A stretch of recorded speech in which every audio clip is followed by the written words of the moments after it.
The virus is an XL channel which may contain explicit language. Channel blocking is available by calling 1-800-XM-RADIO or in XM Canada, 877-438-9677. And now, Uninformed with Bill Burr and Joe DeRosa.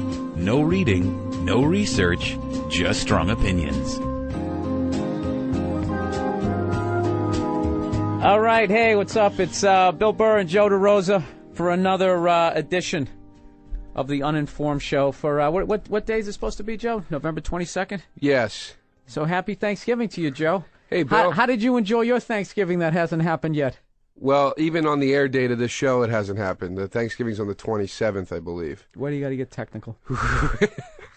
Or the 29th? This is the Saturday before Thanksgiving today. No, it isn't. The 22nd is. Thanksgiving's the third Thursday of every November. Yeah, we're the Saturday. 27 no. 7 times 3 is it's 21. Late this year. It's the last week in November this year. No, it isn't. Bill, yes, it is. It isn't. I bet you right now, half our listeners aren't even listening because they're fucking asleep from all the damn turkey. No. That's my cell phone. I'm going to find out when this is. If you haven't noticed, we're pre-recording this show. Yes. From Washington, D.C. So we're actually pre-recording it a Son few of a bitch, weeks. you're right. Of course I am. A few weeks before Thanksgiving, we're pre-recording this show in D.C., but it is airing right now the Saturday before Thanksgiving. So happy Thanksgiving either way, Bill. Okay. You have any plans for the holiday? You know what? I'm not doing shit. That's my plan. This year, I usually, travel or whatever, and I'm not doing it this year. I'm not going Thanksgiving. Am I boring you? No. I literally just started to answer his question. Why don't I shut my damn phone off? From my glasses. So you're going to lay around the apartment in Los Angeles? Yep. That's what I'm going to do. And I'm not going home for Christmas, and I'm not working New Year's. Fuck everything. I'm working New Year's, and I'm going home for both of these holidays. But that's all, I'm a kid still. I'm 31. I still get the spirit, To do what? I don't know, to eat some turkey and what are you, 31? Presents. Yeah. That's right. I'm 40, dude. Yeah. My mother's upset that I'm not going home for Christmas, but it's like, what am I supposed to do? It's Christmas. Go there and get a racetrack, Joe? You should go home for Christmas, dude. No, it's there's Christmas. something pathetic. Dude, there's something pathetic about going home for Christmas at 40, not married with no kids, dude. You're a loser. That's like being 23, still hanging out at high school. Where are the parties, man? It's the same thing, dude. It's the holiday equivalent. I'm not doing it. I don't think I'm going to see my parents again until I'm married and I have kids, and I just do what everybody else is doing. You're never going to see your parents again. Why would you predict? Why would you predict such an awful future for me? Bill, do you know I have a guy who every couple of months sends me an email and says you're a miserable human being and you're going to die alone. Ooh. And every time it just hits me right in the chest. It is the charmer, perfect, It's the perfect heckle because I'm never ready for it. Dude, this is what Christmas is, or the holidays Oh, yeah, you are. define it. No, I'm just saying, you should spend it with the people that you love. And if that means you go home to your family and hang out with your family, then you go home and hang out with your family. There's not some rule that says if you're of a certain age and not married yet, you're not allowed to see your parents on Christmas. There totally is. If somebody is 40 years old and they're not married and they're hanging out with civilians at the mall, they think you're gay. That's what they say. What are you, a fag? You get that as they're eating these people who allegedly love you. You get that stuff, and then you just get like, what's wrong with him? Why is he still drinking? I don't know. Joe, you know what Christmas has become to me? A giant mirror that I look into that just says you're a fucking loser, man. It's like the reverse of Snow White. What is wrong with you, Doesn't dude? that? Seriously. Go see your parents. It's Christmas. I have 40 fucking Christmases in a row. I know what they look like. I know what they look like. Why don't they come and see me, Joe? When they were 40, shut up. When they were 40, they didn't go see their parents. Because they were married and had a family that they had to tend to. But you don't. Exactly. Who is this? Come on in, sir. Somebody's coming into the studio. This guy's got a beard, and he's got headphones. You a DJ? What do you do? He's blushing. I like him. This is Oh, it's the guy who was supposed to be here. Okay. He was late. Where were you at the fucking Bonnaroo Festival? Yeah. He looks kind of like a hippie. What's your name, man? He just washed Hi, Mike. He washed the mud off. He seems like a nice guy. Mike, I'm Joe. Everybody introduce yourself to Mike, please. Melba from the Improv is over there in the corner. Oh, is this how it's going to Here's look? Bill Burr. Don Wicklund. Don Franklin just walked in dressed Like like Fonzie. no, he's dressed like an Armenian. Don came blazing through the door. Yeah. Can I ask you guys a question? Are you guys at any point going to just act like there is an actual radio show going on here? You're just going to burst in here and just totally let our listeners know how little respect you have for our show? Why you dress like you're in High School Musical? I don't like it. The funniest part, did this not put the whole radio show in place? When you go, hey, Don, since we're here, can we just go up to payroll and get our checks after the show? And he goes, good luck with that. I know, it's unreal. He thinks it's hilarious. XM slapping us right into place. Then we got to get paid. Yeah, thanks for all the support on the XM Uninformed tour. When are you going to send those banners? Don, where are you going? Yep, later. Have a good show. Bye-bye. Okay. See you guys. All right. Bye. So we're going to have Thanks, a new man. engineer every couple All right. of minutes. Good We Lord, got the Joe. new engineer. Joe, you know, we do quality radio. I don't know what it is. I don't know if do. is that the way you say it in the industry? I could? Okay. We Are you there's going, probably a term for it. Do you have a microphone that you can talk? Because you're not going to sit there with your beard and not chime in on this show, okay? That's not how it works around here. Oh, she does? Yeah, we can share that. Okay. Well, can What's you pass the, it over to him? Because I really... Well, let's just pass it over. I want to hear about his holiday plans. Basically... Oh, this is going to be nice. This is going to be good for the recording. The creaky XM mics. We're at the XM studios, people. Yeah, he was just giving me shit. We were on a nice little roll there, and then Don Wicklund came in. He really did look like he was going to pound on the jukebox, didn't he? He came in blazing, man. Arms, chest out. You know what it was? He knew we were going to make fun of him. So he had that fear, they're going to make fun of me. You attract what you fear. And to get the show back on track, Joe, that is why I am not going home for the holidays. Why? Because I'm going to attract what I fear. What do you People are going to say you're a loser alcoholic and, and we're starting to think you're gay. Bill, why would they say you're a loser? What, are you going to get drunk at Christmas No, dinner? Joe, None of you ever loved me! Are you going to No, I don't. No, I'm a happy drunk, Joe. Believe it or not. Well, who's going to say you're an alcoholic? Who would say that? Your family. My inner voice. Jesus. Dude, go see your parents at Christmas, man. You're getting older. I'm not trying to be cryptic, but, there's, you're not going to have a lot of these left, Joe, dude. I'm doing a college gig in the same state. I can see him then. And I don't have to get on a plane with 900 fucking fat people with presents. When are you doing a college gig? Huh? When are you doing No, the let's talk about, Joe. Let's talk about the unbelievable, horrible shape that people are in this country. No, wait Let's a minute. talk about that Bill, and stick talk about on one. them loading onto the plane with all their crap in the overhead compartments. All their big slacks That folded up. thought just trailed off. You were hitting it hard in the front part of that statement, and I Why thought can't you you were just going roll with somewhere. it, Joe? Dude, are Why you are you talking? acting like you're interrogating me like you have to keep it on track? Are you I can talk about fat people on an airplane Are if you I want talking to. about fat people on the airplane at Christmas or in general? I'm not following you. Well, in general. No, on Christmas, dude. Last year, this is what happened. I went to LAX like 3 days before Christmas to fly out. Not even. It was like 6 days before Christmas, and I felt like, okay, I'm doing a smart thing here. 6 days before, I'm going to be fine, dude. I went there. It looked like the government had collapsed. It was insane, dude. The line was out the door. Oh, my God. And all these guys, Did you ever see those people, I don't even know where the fuck they're from. They don't even have a suitcase. They got that beat-up cardboard box with like 12 rows of duct tape going around it. Yeah. And then they have to take it out like, you're going to charge me. I don't. Like, that shit is in front of me. And it doesn't put me in the holiday spirit. I'm still upset about it 12 months later, 11 months later. This is my point. If you're willing to go through all of that horse shit to go play a college in Poughkeepsie or whatever it is, I would be willing to go through it to go home and see my parents at Christmas time.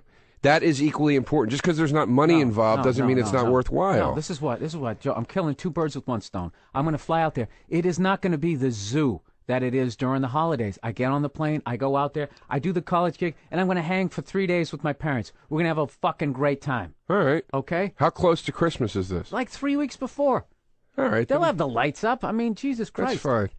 Look, Joe, we pre-record this show. I'm going to pre-record Christmas.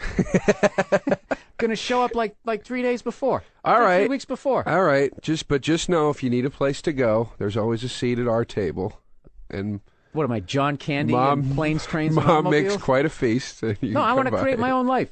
I got a great girl, and we're going to have a little Christmas tree, and it's I only have to buy one present. Ugh, it just sounds awful. Just sitting in sunny L.A. and just no Joe, fucking snow. Oh yeah, well let's interrogate you now. When are you going to cut the umbilical cord? Never, dude. I'm never. I love seeing my. Hang on a second. You just got the sympathy. Nah. Because I'm right. From Mel. I'm right. You spend the holiday with your family, dude. It's the one time a year that you guarantee you go home and you see everybody. Yeah, but at some point, dude, you make a break from your family. Whether you have kids or not, dude. I don't agree with that. You think Kenny Rogers still goes home for Christmas? Kenny Rogers? Why Kenny Rogers? I don't know. This is the first old guy that popped in my head. This is my wow, did he get bad plastic surgery? This is my he did. He looks like that chick on Desperate Housewives. This is my point. Those shiny faces, those Botox faces. This is my point. Laminated. If you have your own family and it's like about your kids now and everything, that's different. I'm saying, but if you don't have that, you go home. You go to your family. Dude. You know what, Joe? I don't say this about you a lot, but you're a follower. You really are. You can interrogate me about Christmas. You're doing what Joe, I like. I went home at 31. I went home at 31, but dude, it's enough already. Enough. All right. I gotta make a break. All right, that's fine. Last year, I actually put stockings up. I actually and I was this really nice environment in my apartment, hanging with my girl, having a great fucking time, and then I gotta just pack up and go to Vietnam. It's terrible. Is your girl gonna go back east for No, Christmas? we're chilling. So she's cool with that. Yeah. Okay. All right. Then hey, you're doing what you're and doing. her dad's out there. All right. Maybe, Joe, there'll be plenty of honey and ham to go around. They got ham in L.A. too. They got ham in L.A. Yeah. All right. I love that too. People just, it's sunny L.A., man. It's gonna suck. Like it snows every year. It never does. When's the last time it snowed on Christmas, Joe? It last doesn't. year. And you're always disappointed. I like but I like it to be cold and it just feels wintry. You know, whether there's snow or not. You're just gay in a weather way, not in a You're doing your way. bit. You like. I'm doing what? You're doing your own bit now that you get mad about at me. Well, that's you just did. What are you, a fag? You just did that bit at me. But well, if you listen to the joke, Joe, I try not to. Then don't fucking reference it. I can't believe you let him make fun of your beard, and he's sitting here with his Chinese vintage Star Wars shirt on. It's an awesome shirt. Huh? Yeah, if you're at a comic book festival. Yeah. Do you think this dude is not going to think this shirt is cool? It's awesome. I'm gonna say how t-shirt. shallow you are. What's his name? Michael. He's right. Yeah. Okay. Did you know that, Bill? No, and I was hoping you'd forget, and then you'd send it back over to me. We have a funny little moment. Well. But you had to be Mr. Smarty Pants over there. I ruined the joke. Michael, how far into the show are we? Evidently, every 25 minutes we have to take a break. So our friend Danny Boy back in New York can edit this up. We're about 16 minutes in. 16 minutes in. I think it's been a strong 16. What do you think, Mike? Absolutely. I mean, I just walked in here, but it's been pure It's gold just since absolutely. I like Danny. Danny. Sarcasm. I like that. Danny, we miss you, man. Danny's not here, obviously, because we're in D.C. And he was a little hurt too Danny. because when I went to set this thing up, I figured we're in D.C. I called Don Wicklund. I figured I'd call the guy with the moose and the fancy T-shirts, right? And his Mad Max belt. He really. He is such a mess of a human being, Don Wicklund. I love him. He really is. He's a mess. Isn't he on like his 17th marriage? Ah, Jesus. I love that guy. I want to do this right now. Why? I don't know him as Joe, well as you do, so I'm afraid we asked to get paid. He laughed in our face. And now you're going to show sympathy? No, I don't know him that well, and I don't want to get into his personal shit. You know him well. You know him well enough to know that we don't, we got to wait that he 9 laughed years. at us to get our content Joe, what are checks. the odds we'll get paid for this show before 2010? No way. Yeah, no way. The merger. No way. The merger. Photosynthesis. Barack will be out of office by the time we get paid for this, which, by the way, I didn't... Everybody kept calling, once January 20th comes, I didn't know what they were talking about. I literally thought that Barack was like, thanks, everybody, I won, and woke up the next day in the White House, like moved his shit in the next day. Oh, my God. I didn't know Bush was president until January. Do you think Bush just stands there the night of the election with his bags packed? Yeah. Yeah. And they wrap this quick, we can make the 11 p.m. In like the waiting room of the Oval Office, just sitting there rubbing their hands together. How does it look? Like they're waiting for a kid to be born? Yeah. Yeah. Well, Joe, did you vote? No, I never vote. Ugh. I never vote. He still won. He won. What was that? The guy? Can you put you got to swing it around. Put Melba on here. Here we go. Melba from the Improv was nice enough to give us a ride over here. Hello. Hi. Okay. How You are have an you? amazing radio personality. Yeah. She's got a good voice, She too. does. You have a really nice voice. Thank you. I'm trying to give you. You're getting all defensive. Look at your arms are crossed. No, I'm not. Yes, you are. No. You loosen up. See, Just put. if I raise my voice, then it won't be a great radio voice because I have a really naturally high voice. Oh, is that what it is? I'm trying to keep it radio. Oh, you're trying to keep. You're going late night DJ on us. All right. So what do you think about Joe didn't? First of all, is she close enough to the mic or no? She could be a little closer. Okay. There I am. This is really just one of the most unprofessional shows we've had, but it's still It's a good all one. right. Is it our fault? No, it's not. Me and No, Mike? No, not at all. It's Michael's fault. He Okay. should have said something. Let's blame he him. didn't. I did not.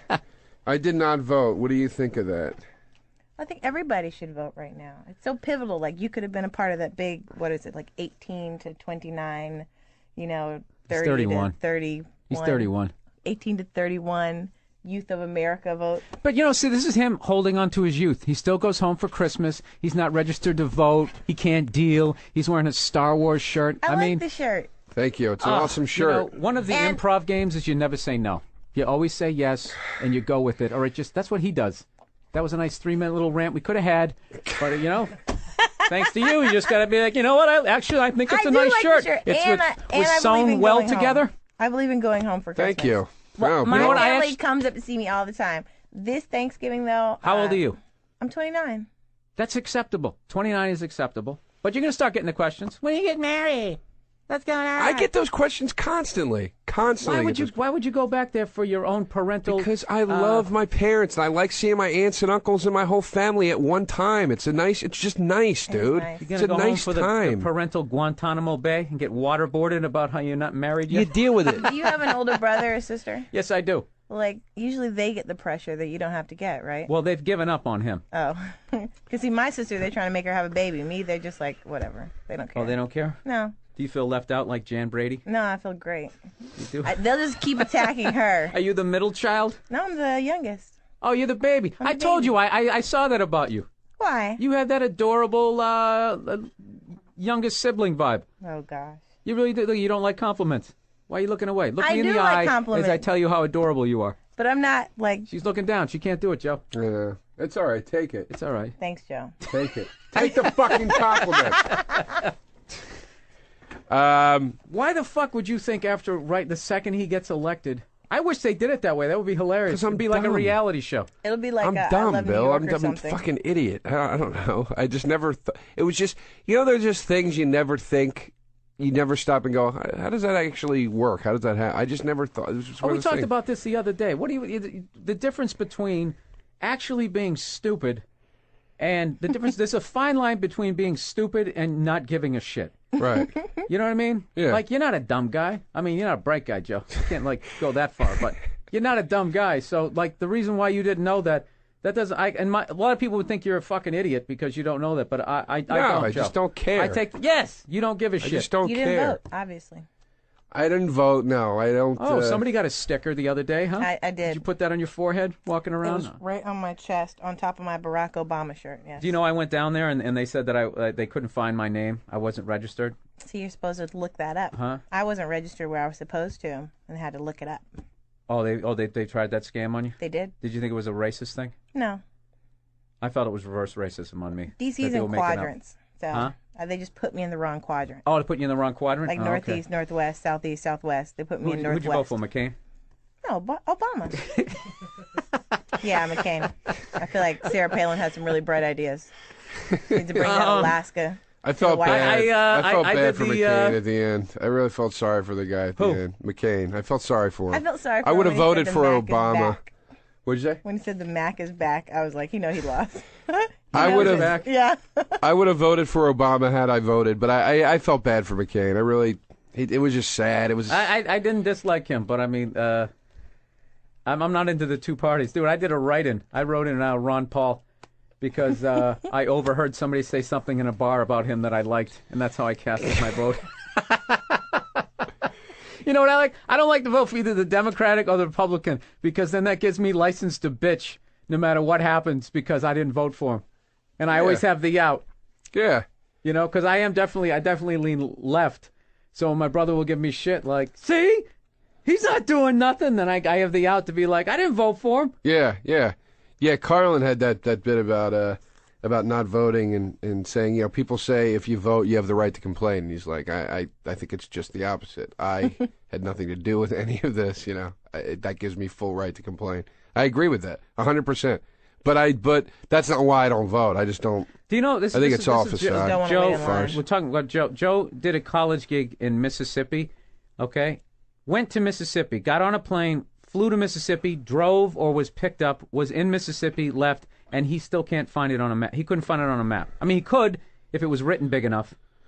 And that's another one of those things where I really thought that meant you were a moron, and then I just realized that Joe not only does not give a shit about when the president moves into the White House, he also doesn't give a fuck about where Mississippi is. Yeah, but it's not like I don't give a fuck like fuck Mississippi. It's just like I don't like I can't remember capitals. I've been tested a million times through my schooling career or whatever that on capitals of countries and states and whatever. And I did well on the test because I memorized them, and then they're gone the next day. The capital, you know what I mean? Like the capital song. Yeah, and math like formulas. I can't remember shit. But I could tell. I was telling Bill this the other day. I could tell you. Actually, we should do this quiz right now. This would be fun. I could probably tell you the real name of the majority of popular rappers from the late 80s through the 90s and where they were from. Like, seriously, quiz me. That is interesting. Quiz me. Nobody gives a shit. Ice-T. Tracy Morrow is his real name. He was born in New Jersey. The Puerto Rican fat guy in the Fat Boys. Hold on a second. But he grew up in South Central Los Angeles. Why would you know that? Because I was a huge rap fan. Ask me another one. I told you the fat Puerto Rican guy. I wasn't into the Fat Boys, and they were more. Bam. Come on. All right, end. No. You're just as dumb. Come on. They're like a group. It's not like a rapper. Michael, what are we up to here with like minutes here? Is it almost up to 25? Bill. I think we're about 24. Yeah, All right, he's supposed to do the sign. All right, he didn't know. He was the I know. other guy. Well, All at right. some point. All right, fine. Joe, nobody cares.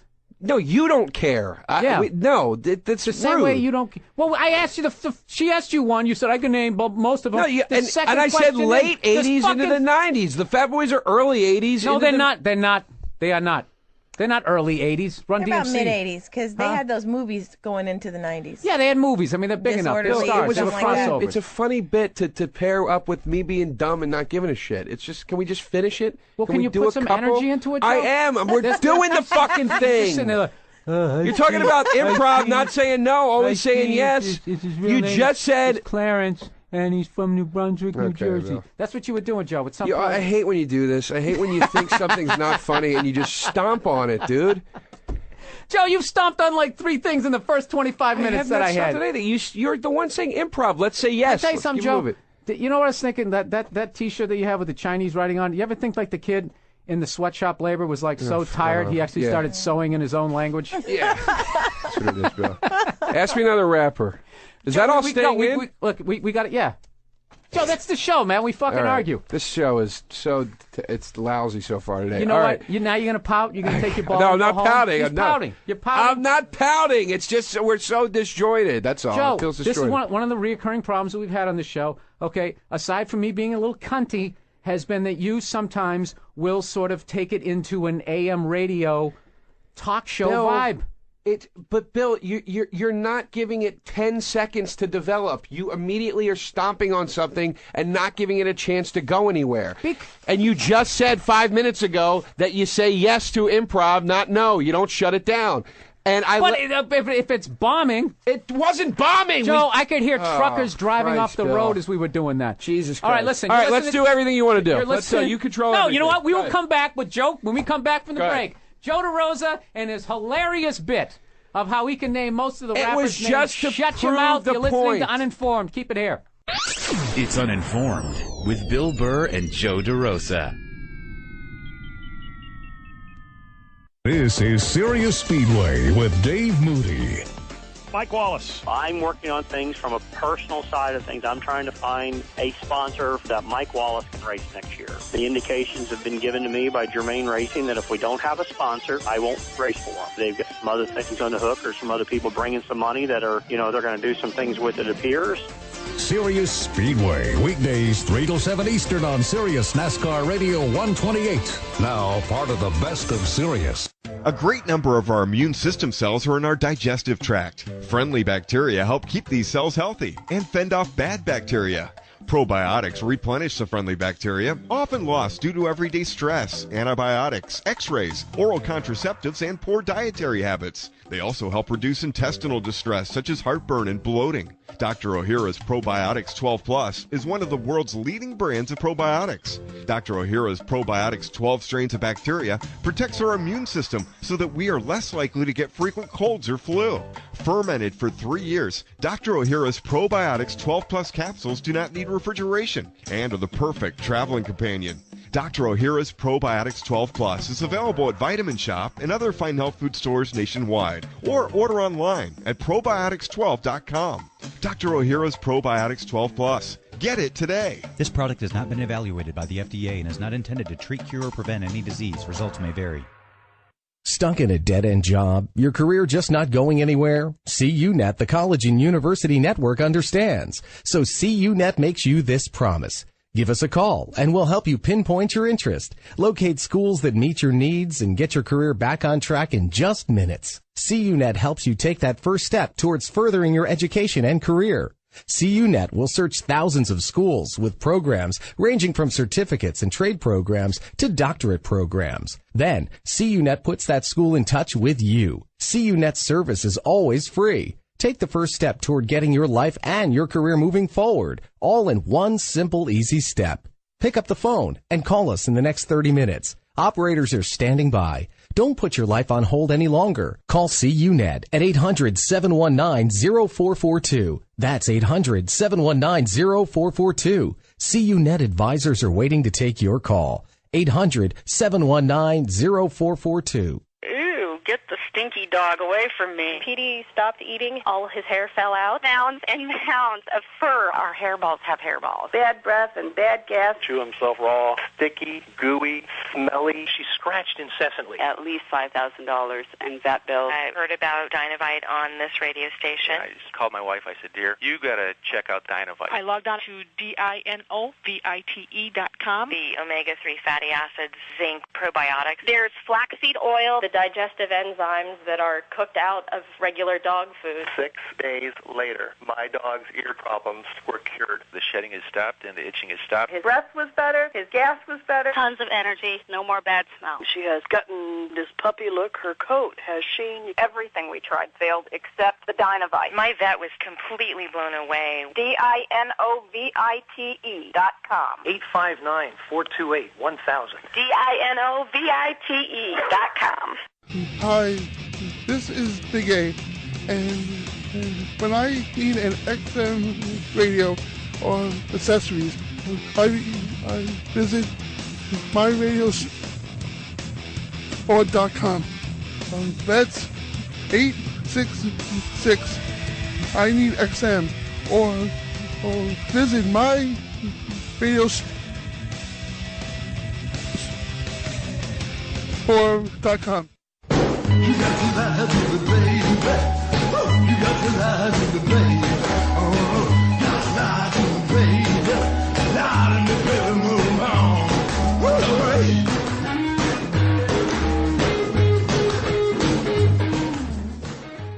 All right, what's up? We're back on Uninformed. Which I think, personally, has been a good show so far. Got a little testy before that last break.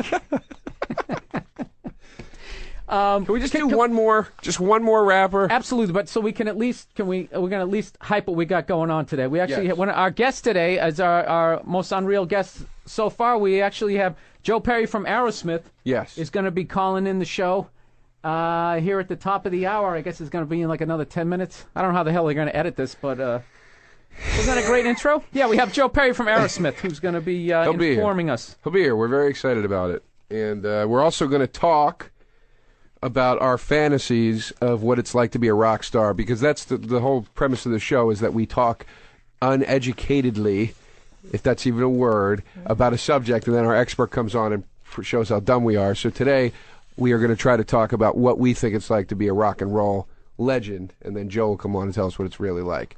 And maybe we'll be right, maybe we'll be wrong. Who knows, And Bill? that's where the excitement is. Yeah, I don't know. So Joe, what's the real name of just one Heavy more. D? I don't know, Heavy D. I didn't listen to Heavy D. Every guy I bring up. I know You all. bring up the shittiest rappers of all time. But this is the thing, Joe. This is what I'm bringing up. I'm bringing up the guys who actually crossed over into my world, which means they were hugely famous because I wasn't listening to that stuff. That's why I was directing So, the bit towards her, because she'll come up with I have a feeling she's going to know the people that I was into. Joe, Jesus Christ. I What? mean, I'm not 100% into hair metal, but, you know, I know the fucking guy from White Lion guitar. His name was Vinny something. He's from Long Island. Let her ask famous. me one more, and then, All right, then it's all right. over. Ask him one more. Okay. Please pick one that he doesn't know. That he won't know. Any day now. What about Flavor Flav? Flavor Flav's real name is William, I believe, Horton, Wow. and he is from, I think he's from Staten Island in New York. I know he's from New York City, one of That's the boroughs, but I impressive. think it's Staten Island. Did All you right. just by yourself with a group of people? Like you all just like did this? No, I just was so obsessed with rap music when I was a kid. I'd read, like, any group I was into, NWA, for instance, Ice Cube, O'Shea Jackson, Eazy-E, Eric Wright, Dr. Dre, Andre Young, Lorenzo, Parliament, I think, is MC Ren. Okay. You know, I just knew it all. I would read the liner notes. I'd read all the shit. I just knew everything because I cared about it. I didn't care about fucking remembering what the capital of Oklahoma is. Still couldn't. Oklahoma City, maybe? Is that what the capital is? Do you know, Bill? Why are you not speaking right now? I'm just letting you go with your bit. It's gonna go. Bill, it's not a bit. It was. Dude, what is going on with the phones?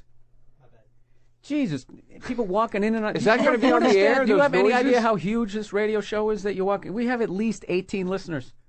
Is that? Huh? Is that going to be on the air? Those phone noises? I imagine it is, Joe. I mean, if we could hear it, they could hear They it, right? can hear it. They're having like a conversation over here. What's going on? Let's just. I thought we were going to come to the headquarters. They're talking about. Do you lunch. you work here at the XM? I do. You look like a UFC guy. You used to fight or something? No, Tank Abbott. Tank Abbott, yeah. When I used to have a go-to, people used to say that. I thought you were going to say you were related to him. You know? No. And what are you talking to Michael about? The phone. I just want to make sure you guys are taking care of them. Oh, when the phone comes in? Okay. We're just going to work that out. Over there in the corner. This is a train wreck today, dude. Yeah, how many Didn't more? you think- Just honestly, how many more? Like, I'm not trying to be a dick or anything, but how many more people are just going to kind of come walking in and out in the middle? This is the last one. Okay. I'm a big fan, by the way, Huh? so I'll enjoy that. Well, okay. Well, I'm glad you're enjoying it. We're just actually we're taping a show right now that's going to go out, and That's what I do when I'm a fan of things. you just sort of burst in Yeah. on it. Yeah. Just sort of walk in and just sit there. I'm a big awkwardly. fan. Went to the Bad Religion show. Took a piss right in the front of the fucking stage to show them I'm really into their shit. They were halfway through the set, and you came in and started adjusting the microphone Yeah. levels. Jumped and on just gonna make sure stage. the microphones are okay. Pulled the bass player off the fucking stage in the middle of their closer. Yeah, I'm a big fan. I'm a big fan. I figured I'd barge right in. Didn't think I'd want to check the phones before the show started. But what exactly do you have to? Are the phones going to be okay? Is it going to be okay? Hopefully. Wow. As long as I'm here. So these are the questions we've asked. I'd like to Can we get paid? Good luck with that. Yeah. Are the We're phones okay? Hopefully. Hopefully. Bill, can I tell you a story about a boy that had a dream? A dream of what, Joe? Having a radio show? A dream that he had a radio show, and he did his radio show with a good friend of his in a little studio in New York, and it went pretty well. And he thought one day maybe we'll get to do the show from the big studio in D.C. And that's where you really get the That's where king you get the shit real treatment. Yeah, that's right. You got the And, professional level. Yeah, and you show up and they go, it's not really the king shit treatment. We're going to take the king out of that phrase, and it's just we going to can bring be down the the shit basement. treatment. All right. Well, People thank walking you. in and Thank you out. for coming in. Okay. Thank you. Can we hang the "Do Not Disturb" sign on the outside there? Just Yeah, just no answer to that Yeah, no, question. I feel like I'm auditioning to have a radio show. I don't. I feel like we're on the Gong Show right now. All right, And Joe. they're Well, let me seeing how ask you far this, we Joe. can get What to do this. you feel? What do you feel right now? What do you Well, feel what I about, feel- What do you feel about? Oh, hey, look at it. I have a USA Today, Joe, right here. This is Mississippi. This is where you went. I got you. You landed right there, Joe. Awesome. Okay. Completely doesn't give. This a is fuck. what I feel. I Dude, think did the stock market go down again. There's a real fucking chance, Joe. By the time this show comes out, like this country won't exist anymore. How All much right. further down can it go? Let's get to right now. Let's save that for the third hour, and get to us talking about being a rock star, which is why I wanted to do that music bit. Well, Joe, this is the thing. When Joe in. Perry calls in, I don't want to be asking him, what's it like to have 2-on-1s? I want to have some sort of like... No, we don't. We're just going to say in our discussions, we imagine this. Is that true or not? Let's give him something to be an expert on today. I mean, that's the whole point. Okay. What do you think? I mean, what would you like? What is your honest? I think I know what it's like to be a rock star. I watched enough of those behind the musics. Yeah, that's the problem. The sort of curtain's been taken away, and you kind of... And they already told their stories. But I mean, the one difference between rock star and comedian, like the major difference besides the money and the respect. There's some weird-ass-looking people here at fucking XM. Besides the money and the women and all that stuff, the major difference I thought between being a rock and roll whatever and a comedian is that it seems like there's less. It's more carefree as a rock star. It seems as a comedian there is always that stress of like, I have to get my bookings taken care of. I have to make sure I'm on the road. I have to make sure I can pay my bills. Right. And I can't be a complete alcoholic and a cokehead because I got to get all the shit done. And it seems like a lot of musicians, that for some reason, don't have that pressure because your label is setting up the tour and we're going to... I mean, dude, musicians... Yeah, that's why they always end up having no money, Joe, because everyone else takes care of the shit. And then when they come home off a tour, they get a check for like $14. Because the tour, in quotes, pays for everything, and the artist is the tour. Which is why I like being a comedian. I got hiccups. Why did we eat Wendy's before we did this, Joe? I don't know. It's another thing. Playing a band, you can eat Wendy's before you go on stage. You know what's How funny? hard is it to just stand there with a bass guitar? It is difficult because you know what? Because you have to perform. You want to talk about us self-sabotage? Last night I had to write a sketch for a show that I'm trying to get on the air. You want to write on the show. We knew we had to do the work, and what did we do instead? We drank, and then we did the work. We didn't, Joe. We drank till 3 a.m, and I actually looked at my notes this morning when I had to write that sketch. It made absolutely no fucking sense. I knew it wasn't going to, which is why I said, let's open Microsoft Word and listen to what I'm saying, and let's type out these notes. And you were like, "Nah, I'm good. We're fine Joe, like this." That's because you threw fucking 12 drinks down my throat. I didn't throw them down your throat. I was the one who was like, dude, let's go home and let's write this thing. You go, come on, dude, let's have one. The hackiest thing to ever say at a bar. And then you said, let's have one more. That's what happens. That's why I didn't want to go.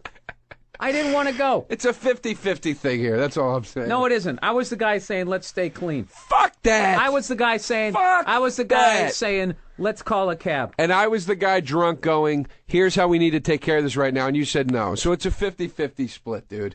We both tried to act responsibly at different times, and the other one blew it off. And whatever. That makes no sense whatsoever. Oh, Bill. How come every time I make a point against you, it makes no sense Because, whatsoever? Joe, my point was let's stay sober and let's get this thing done. And your point is, well, after we both got shit-faced, I made a responsible move. Yeah, I was saying, look, here, let's take these notes down in Microsoft Word. It'll make more sense. Right, and you said no. I was nodding off on heroin, and that's when I said, hey, let's wait a half hour to go swimming, and, let's wait till we puke up this heroin before we go swimming. You want me to go write the sketch today the way I thought we could have written it last night and send it to you? Because I'll do that. And then you could... I remember. So you remember the part everything last night when we were about. supposed to be writing the sketch and you fell asleep?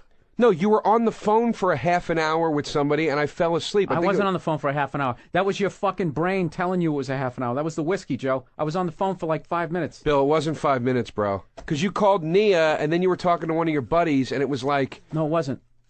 Bill, trust me, you were on the phone for a long time, man. And then you even said, you go, look, I really got to go. Like, I have my friend here, and, like, we're talking. Oh, is that what I said? Yes. And did I say, and Joe's so right, because Joe just said it was 30 minutes? No, I like how, when you tell the you story, I agreed with you in the story. No, I didn't say anything. I didn't give you shit for being on the phone. You just were like, dude, I remember at the end of the conversation, you go, Joe, you don't remember, and I don't remember, because we were shit-faced. Bill. That's what, dude, you look like a guy at a bus station, the way you were fucking sleeping on the couch. I remember. He was doing that shit, where you failed, like the weight of your head.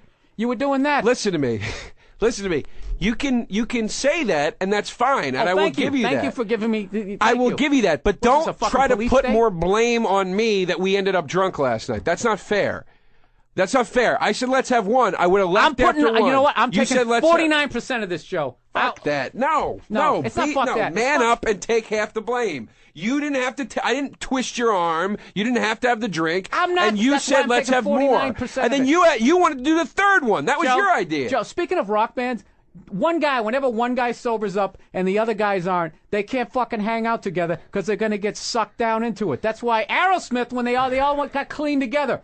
And that's what I was trying to do with you. I was trying to get clean, man, so we could write that sketch. And you're like, dude, let's go to the bar and have one, knowing full well that Apaches are the only people more weak with alcohol than you and me. If I was so drunk, you got Native American in you, Joe. I can tell you right now. Joe is a gutter drunk. You know what I'm going to do? I'm going to buy you a fucking raincoat. Please. That's what you need. I could tell you right now like the Jack sketch Klugman. exactly that you couldn't remember this morning and all that. I could tell you exactly what it was from beginning to end and what the wrap-up of it was, the button as you called it, because you had to explain to me what that term meant last night because I didn't know what it meant, and how the guys in the sketch died and all that stuff. I can tell you all that. But the bottom line is at the end of the fucking night, it wasn't done. And I was standing over your shoulder going, here's what we need to do. And you told me, forget it. You told me you didn't want to. You said you I was ready to pass out because we were drunk, Joe. Which is why I was saying we shouldn't drink. All right. You shouldn't. I was fine. I was ready to work. Joe, you fucking passed out. You ordered room service. You ordered room service?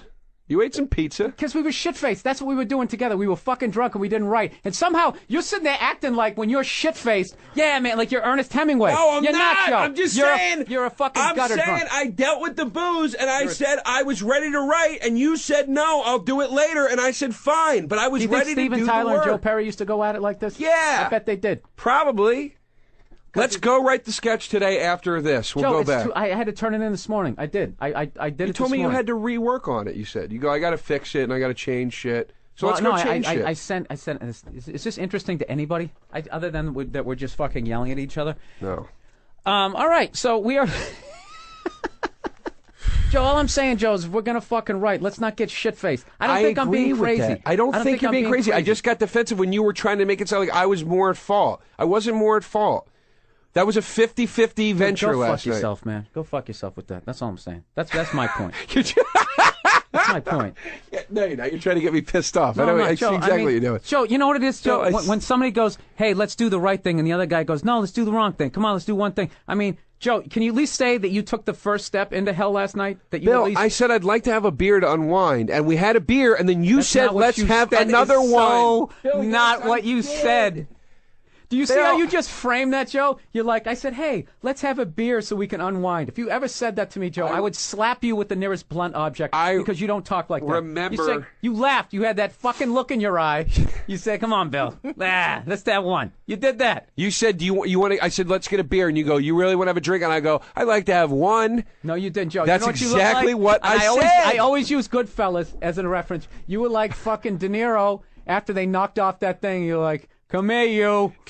Come here, you. That was your vibe. And that's when I started laughing, knowing that what we were doing was fucking stupid. That was the silent conversation that we had. But all I'm saying is, Joe, I'll take 49.9% of that. But, dude, you were the fucking jack-off, knowing that we're both a couple of drunks who said, let's go up to the bar, like we weren't going to have 50 after that. And you weren't going to nod off with French fries in your fucking mouth 3 hours later in my room. How gay is my room, by the way? Because awesome. we're in D.C., they have it. It looks like it's like this little mini Oval Office, and they have like this. They have like this bookcase. I don't know if you saw that with all these great books in there, but you can't get to them. They're like behind the glass. So like I don't know what that's supposed to do. In case like somebody from room service comes in, yeah, I'm supposed to have the illusion like I've read all these books. This is. I hear what you're saying, and this is I guess what I'm a little upset about is I wanted to help you with it. And I did feel last night that I was trying to put forth the effort to help you with it. I know we shouldn't have had some drinks first, but when all was said and done, and I was in your room and tipsy, I was still standing there like, "Hey, man, I got you were drunk. You were drunk writing a sketch, Joe. How do you think that's going to go?" And I was drunk listening to you. But you wrote the sketch. You did the sketch that I. No, I wrote it. Dude, I had to fix it, Joe. And I'm not saying, dude, we were both fucking drunk. I'm saying I don't want to be drunk and write sketches with you, Joe. Why can't you just go along with that? I'm fine with not being drunk, but I feel like you don't put your eyebrows down, Joe. I feel like that I'm somehow cut out of the process now of the creation of the sketch where I don't feel like I was. Like I came up with the premise of what you went with, and then you changed No, I'm the not, ending. Joe. I'm not. Relax, dude. You're gonna get credit. What do you think? I'm Led Zeppelin over here, Joe? I just want the job, you think Bill. I'm Led Zeppelin? I'm not saying you're not. I just want the writing job of the fucking show. Well, that was the point of the whole story, Joe. I'm trying to get this fucking thing on the air. I got just as much self-sabotage as you do. Think about that, Joe. I want to get a show on the air. You want to write on the show. We have a sketch to write, so we go drink. I'm really depressed. That is the stupidest fucking thing we could have done. I'm really depressed. I'm really depressed about it. right Fine, now. fine. We're getting to the real I'm depressed feelings. about that. I'm depressed at the way this whole thing has gone today. The whole treatment of XM with us today. I'm really bummed out about it, man. This whole thing has been a fucking train wreck. What did you think was going to happen when you came in? Did you think that there was going to be an excitement? Oh, the uninformed guys are here? Oh, they're finally... Well, I just thought that people wouldn't be coming in and out of the room and just having blatant conversations during the radio show. Joe, At least that the much. fact that we have to wait 6 months for checks, didn't that kind of give We're you going a to hint? payroll today. We're going up to payroll today and asking for our checks. Can we have wireless mics and can we go up to payroll today and try to get paid? Yeah, can you do that? We'll be back with Uninformed. Uninformed with Bill Burr and Joe DeRosa. Hi, kids. Did you miss today's Opie and Anthony show? Don't cry. Don't cry. It's going to be okay. Do you want to listen to Opie and Anthony shows wherever you go? Shut up! Shut up! Just go to audible.com. Shows are posted every single day for you to download, or you can browse their massive library for your favorite Opie and Anthony broadcast. Or if that's too complicated, you can go to opieandanthony.com and there's links every single day to a fresh new broadcast that you can download. Looking to make the most of your holiday budget this year? Sirius and XM can make a little money go a long way. With tons of great new programming choices and radios from just $19.99. It's the perfect gift for anyone on your list. Your brother, the comedian, your sports fanatic dad, or cooking and crafts-loving mom. Sirius XM gives them all front row seats to the most exclusive, star-studded radio entertainment anywhere. Get your holiday shopping out of the way now and take advantage of great subscriber deals on holiday gift packages and great radios like the portable Stiletto or new XMP3. Just call 866-9-SIRI-XM. That's 866-9-SIRI-XM. Or visit Sirius.com/new radio or XMradio.com/new radio for complete details. So this year, make the most of your holiday budget and let Sirius and XM make your money go a lot further. Everything worth listening to is now on Sirius and XM. I was driving my rig down the interstate, had an on-time bonus, couldn't afford to be late. So to save on fuel, save time and cash, I fly by the scale house, move on past with Pre-Pass. Pre-Pass. It's a bypass system, first of its kind. Checks my weight and my doc's driving 65. Then a green light flashes up on my dash, and while the other rigs stop, I just move on past with Pre-Pass. Pre-Pass. With your good driving record, Pre-Pass can save you time and money on every haul. Highway sensors check your weight and certifications as you drive highway speed. If everything checks, a green light on your dash says, drive on by. Try Pre-Pass free. We guarantee you'll want it along on every haul. Visit prepass.com/XM or call 888-559-PASS and mention XM to try Pre-Pass free. That's prepass.com/XM or 888-559-PASS. And now, another reason to switch to Geico. You have better things to think about than car insurance. You know, like where your 4-year-old hid your cell phone, or why your dog doesn't appreciate everything you do for him. Yeah, you've got a lot to think about. So Geico invented Geico.com. It makes doing everything from updating your policy to reporting a claim fast, easy, a no-brainer. Hey, with all you've got on the brain, it's the least we could do. For a free rate quote, visit Geico.com or call 1-800-947-AUTO. 15 minutes could save you 15% or more on car insurance.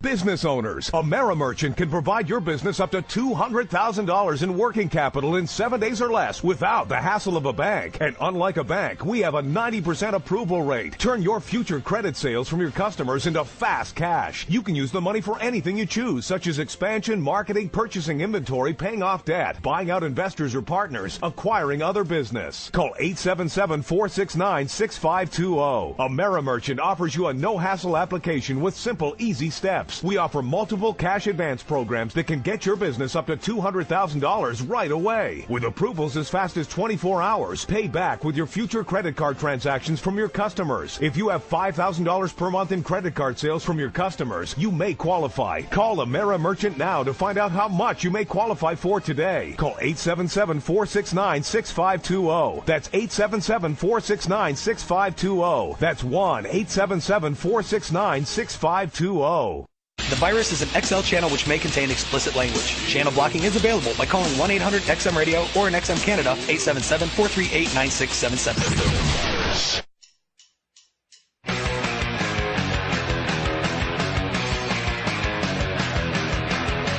All right, hey, this is we're back, Bill Burr and Joe DeRosa here on the Uninformed Radio Show. We're very happy to have our next guest, which is easily, by far, our greatest guest that we've had so far, Mr. Joe Perry from Aerosmith. Joe, what's up?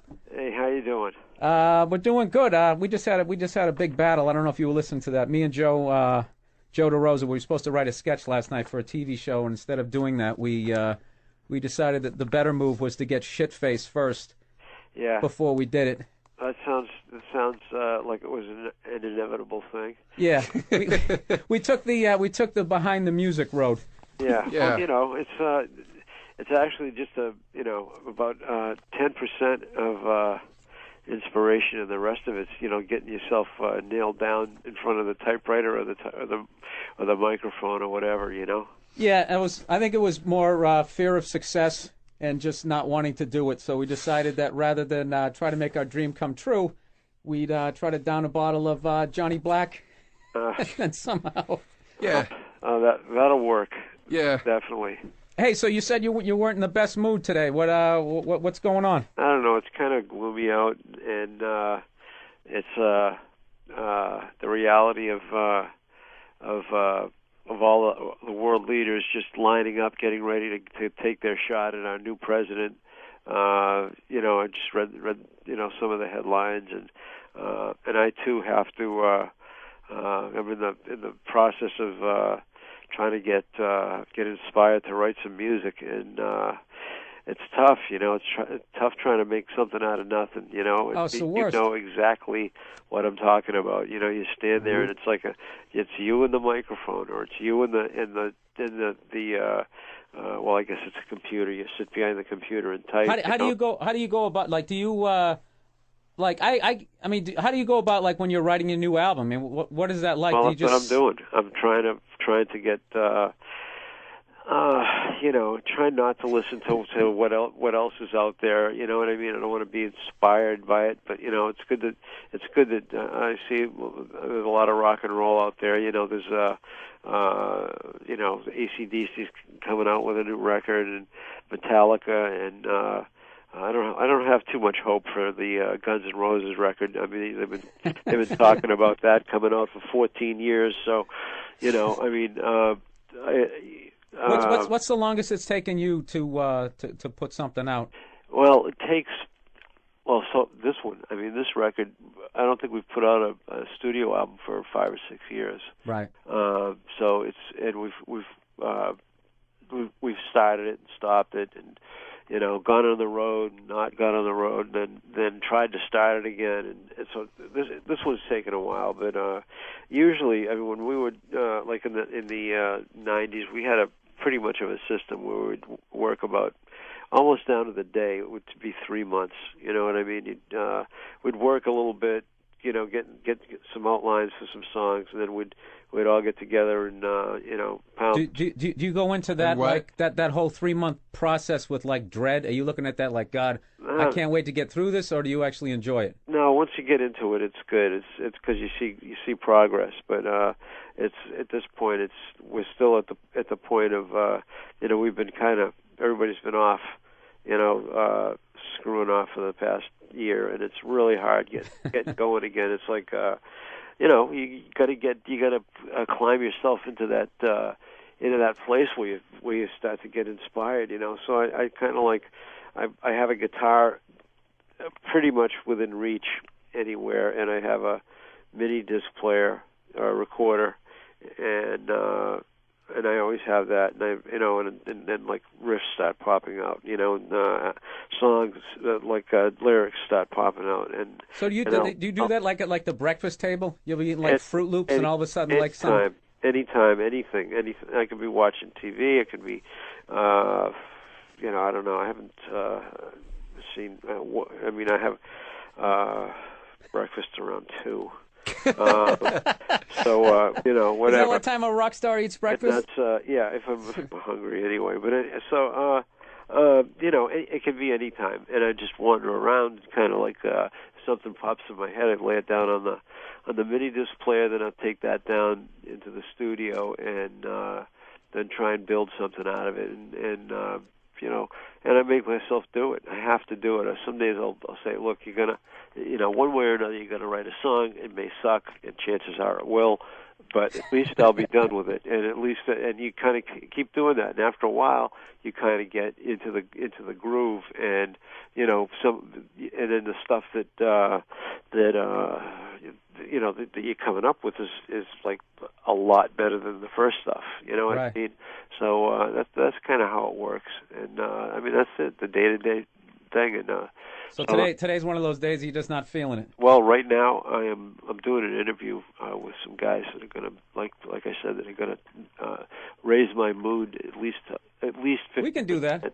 And then I'll go back downstairs with my engineer, and we're going to pound a few out, you know, and turn the guitar up loud and let it rip, you know. How different is the process now? I mean, was it a whole different? I'm imagining it was a whole different ball game when you guys were a young, new band. You know what I mean? In the early days, writing a new record, right? I mean, was it more like all of you guys in a room at that time? Not, you know what? We really, once we started the format. I mean, Stephen and I have always, you know, from the time we wrote our first song together, it's, you know, we've always had a kind of a teamwork thing, and he would play drums and I'd play guitar. And that's what we were doing. He was over here yesterday. He was still doing the same thing, and that works. And then the other guys, you know, we work with each other, and some of them, you know, everybody will have different stuff, and we'll kind of like work together in you know, in different formats, and then we'll all get together in a room and start pounding the songs down, and you know, and sometimes with a producer, and that's pretty much the same as it's been when we first did it, you know. I mean, but back then it was more to write songs that we were going to play at the clubs. You know, we were going to play live because you know, we didn't have a record deal. And how long did you play guitar? How long did it take you before you didn't suck at guitar? You know what I mean? Because I got to admit, like I've started to play in the last year and a half, and I finally got to the point where I could kind of stand up and play a song, and I looked at myself in the mirror holding a guitar, and I almost I passed out how much of a fucking nerd I looked like. I just did you how long did it take before you actually looked cool playing a guitar? There's still that danger of not. You know, it's. What's the worst thing you've ever seen film of you doing something on stage that you look back on and was like, oh my God, did I really do that? I don't know. There was some times when we would be off the road for months, and then we'd get some gig somewhere, and we just, you know, weren't in shape, and the band wasn't playing good, you know, because we wouldn't rehearse, and there were a few times like that in the 70s when it was like, you know, those gigs were better forgotten. You know, did you feel like hiding behind your amp at that point, or you just say to hell with it? Oh yeah, I mean, you just plow through it, and if the audience, you know, usually the audience doesn't notice that much of a difference, because you know, you kind of raise your average after a while. You know what I mean? And that's really what where you start getting that professional thing where the show must go on, and you kind of like. You know, you basically raise the average. So even if you're having a bad night for yourself, it still might not be that bad overall when, you know, compared to what the audience is. Hey, how does that work if like the rest of the band is on and you're not on? I look at Brad and I go, "Help me out, brother." Is that just a look at this point, and he knows? No, you know what? He just has to listen. You know what I mean? It's like we can when we're listening to each other play, and it's that kind of a thing. Does he give you shit afterwards on the bus? Not at all. No, not at all. No, we're too close to that. That's like. Well, yeah, I meant more like breaking balls. I didn't. Everybody has a bad night. You know what I mean? And once in a while, you know, we'll, you know, if it's because of somebody like really screwing up because they're indulging themselves. You know, and then it shows. That's one thing. But most of the time, I mean, we're pretty professional about that. I mean, we really want to put on a good show, and sometimes you just don't have a great night. You know what I mean? Sometimes you get your hand on the ball and it slips out of your fingers. What can you do? Well, I got to tell you, that night we saw you a couple years ago we saw you in Jones Beach with Motley Crue, you know, to help you get inspired. And it was like I had probably last time I'd seen you guys before that was I saw you at the old Boston Garden New Year's Eve show with Skid Row. I don't know if you remember that one. Wow. And you guys were even better. Like 20 years later, I couldn't believe it. Like I went out there and like you guys still have that thing where you watch them as a band and you still got that like just sitting in the audience. You're like I wish I could do that. Right. You know what I mean? Thanks a lot. So I'll take credit for anything you write today. It's nice. Okay, good. That's good. But, it's nice to hear too. Joe, you really sound like you're struggling today, man. Like you just really, it really sounds like I can't believe like how overcast is it up there. You just really seems like there's a lot of rubbing of your brow. Like this. Yeah, I'm trying to. I'll probably drink about 2 gallons of coffee before we're done, and just. I get downstairs and like turn everything really loud, and that tends to work. Do you wear earplugs or anything like that, or you just? How do you guys do that, man? I played drums for like 2 years. They're men. They got those drummers. rock star ears. I would not recommend drummers to not wear something because the drums, as it turns out, are drummers suffer a lot more than guitar players. The drums are really loud. It's almost like a gunshot, that snare drum and the cymbals. It's really loud. And guitar, you can just kind of all you got to do is move over 3 feet and you're not standing in front of the amp. So all right. Kind of pick your spot, and once in a while you want to stand in front of your amp, and it sounds really good, and then you can move over and it isn't quite as abusive. But man, when you're sitting there right next to that snare drum, there's nothing you can do about it. So drummers really take it, man. And you got to wear something, I think. How many guitars you got at this point? 9,000? Bunch, a lot. That was nice to hear that there's like an actual camaraderie amongst musicians. Like when you were saying, if you have everybody's got a bad night, and it's like, does he break your balls? And you're like, nah, man, we're close. Because that is the exact opposite of the behavior on this radio show and with comedians. Yeah, I don't know if you listened to it. We were pretty much trashing each other. We need to do? Maybe we need to get like some sort of therapist for this show. Like I've seen, like Aerosmith did that, like Metallica did it. Well, of course, it would take all the fun out of it, Yeah. You guys got to sort it out yourself, and you have to do it in front of the microphone. And it's, I can't believe, I don't know where you get that stuff. I mean, the last time I saw you, I saw your special, the one, I don't know if you've had one since then, but, the one the striped shirt or black shirt? I don't remember. I know you're a rock star. You don't have time to keep up with me. It was funny as hell from beginning to end, and then when I saw you live, and you at that that's a thing there over at the Leary thing, yeah. Yeah, and it was, I don't know how you do it, man.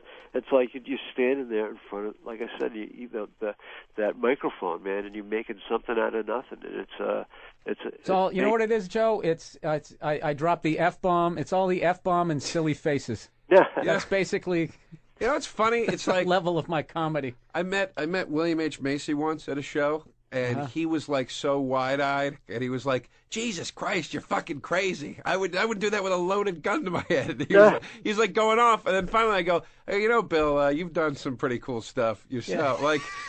Again, it's like we're talking to Joe Perry, and Joe's like, "I don't know how you guys stand in front of that mic." It's like, what's funny? What I love about stand-up comedy? It gets so much respect. But the gigs are so disrespectful. Like, yeah, we don't have a microphone. Can you go stand on a picnic table in the corner? Yeah, it's gonna be broad daylight too. Hey, good luck to you. I was talking to Patrice about it once. People look at stand-up comedy the way you look at Evel Knievel. Yeah. You're like, I can't believe that guy just jumped over 6 cars, but he still did it in a dirt fucking track, behind some liquor store somewhere. You know what I mean? It's never an elegant gig or an affair. It's always You know what I wanted to ask you, Joe, just as far as like a geek question. What do you do like when you were in you played like the Super Bowl, or when you guys played like I've always seen footage when you guys played like the Cotton Bowl at that big Texas Jam thing, when there's like 80,000 people. How do you not feel like you're only like 2 inches tall when you go out there? Do you just like look down and not look at them, or are you just so cool that it doesn't bug you?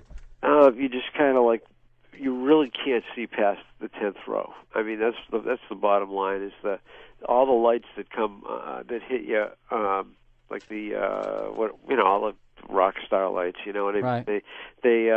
They reflect off the stage and they go out into the audience, but you can't really see much past that. So you just kind of, you know, and then there's this kind of dull roar, you know, from way out from there. way in so the you back? know that they're out there. It's kind of like standing on the beach at night. You know, you see the waves just down at your feet, but you know there's a lot more to it than that. You know what I mean? You know, I was going to say that's what it's like being. It's like you're playing in front of the ocean. That's awesome. So, but you know, they can't get. You know, you just kind of. You know they're out there, but you can't, and you really can't think about it. But when it's televised and it's something like that, then you every once in a while, it's like when you're climbing up something high, you don't look down. You know, it's like don't think about that 40 million people are watching. Right. You know, because you just can't think that, because as soon as you What's the most annoying thing that you find that fans can do? Like, I know fans, for the most part, cheer on it. What's the most, like, as a comedian, obviously we hate when people heckle us or they don't pay attention. As a rock star musician, what's the most annoying thing that you find that fans do? In Europe and in South America, they tend to deem it a sign of respect and I don't know, that they love you by spitting on you. And it's what? Like, you're trying to figure that one out. But did somebody tell you that before you went down there? They warn you. You know, the last band through warned you, and they go, oh, by the way, they like to spit. So you know, carve out your area, like about 20 feet from the front of the stage, and. Have you ever performed in a third world country and you get spit on? You're like, oh God! All you gotta do is get hit once, and you gotta work hard to keep the bile from spewing out of your nose. I have thinking I got Ebola. Great, I got rockstar Ebola. It's horrible, and it's like I think they do it in I don't know, some gigs in England. You know what I mean? When you're playing in certain parts of the country where they really go for it, and also down in South America and a couple of places, you know, and you just. So does that mean people in the front row are getting hit with people who don't quite spit to the stage? Definitely. Oh yeah, and then they're like hucking them up. I don't know where it comes from, man. It's like I don't know if they're like. It's that train spotting sort of mucus. Full of Coke or whatever they do, and they just sloshing around and they these big gobs of whatever. But so, like I said, you just kind of you know it's coming, so you kind of stand back away. Do you have I'm going to get spit on outfit that you wear on nights like that? No, special like I said, you special really pair got of leather to pants. stand back. They you know they clean the girls that you get the stuff cleaned. You know what I mean? If you manage to get hit, Steven, who like nothing stops him, he'll still go out there and put on the show, because people 100 feet, 200 feet away from the stage, they don't know what's going on, and if they see you like cowering behind the amps, it doesn't do the show any good. So he gets out there and bare chested and just takes a and he's dripping. By the I have a Faith No More bootleg from I think they're in Barcelona or something, and there's so much spit coming at the stage. I mean, the first time I saw it, I was like, "What the fuck is that? Confetti or some shit?" Yeah. And I realized it's spit, and then Mike Patton gets right down, and he's letting the people spit into his mouth. Ah, God. It's foul. Jesus it's Christ. Foul, man. It's nasty. And it's slippery, and it's bad. Anyway, so I would have to say that's the worst. You know what I mean? We've had, there's the odd, rubber doll, empty bottles. I mean, the odd things. But most people realize that you throw something up there that can cause death or just annoy the shit out of somebody. Things like that. That's the show stops. So they don't want that. I saw a clip on YouTube of Angus Young, somebody dumping a beer on him, and if I swear to God, if he could have twisted the guy's head off, he would have. But speaking at AC/DC, I read a quote from you in Rolling Stone talking about how those guys opened for you when they first came around, when they had Bon Scott. Right. And me and Joe, we're huge AC/DC fans. Was that one of the bands? The second you saw them, did you know that they were going to hit? They were, they were smoking. Back then they were, there was a lot more. It was all about live. It was all about having great songs and Right. having them go down live, and they were like, I couldn't believe it because every song was amazing, and they were just, they had like simmered. It was like the difference between near beer and Jack Daniels. And they were Jack Daniels. They were the real stuff. So were you actually sitting there like, man, I got to bring my A game after that? You must have. That, of course. Are you kidding? It was, we got to follow that. What's the toughest band you had to follow when you were coming up? Once you guys became headliners in that, what are the bands that made you guys work the most? Well, besides them, just strictly because they did it just because the music was great. Of course, they put on a great show. Angus Right. was awesome, and all of them. And geez, you look at Bon, and you knew that guy had put miles and miles and miles, right. in a van, dodging kangaroos, going from Yeah. club to club, Did you actually did you ever party with Bon Scott? Yeah. Oh my God, it's the coolest thing ever. It was really hard to understand. I think he was Scottish by way of Australia, and just his accent was so bizarre. And but the drunker we got, the easier it was to communicate. and he was just. It was hard to understand them, all of them, because they were really quiet guys. They just kind of sat. Angus would sit in the corner with a cigarette and a guitar. He always had a guitar in his hand, and I can remember him having. They went over to Brad's house one night when they were in town, and he had a party with him, and I said, "How did it go?" And he said, "They drank everything in the house," and it was, back then we used to have. Like we used to actually have, cases of wine and, cases of Jack and, fairly substantial rooms full of booze. Yeah, it was the 70s. If you said that they drank everything in his, that was an amazing achievement. And and they got up and walked. When the party was over, they got up and walked.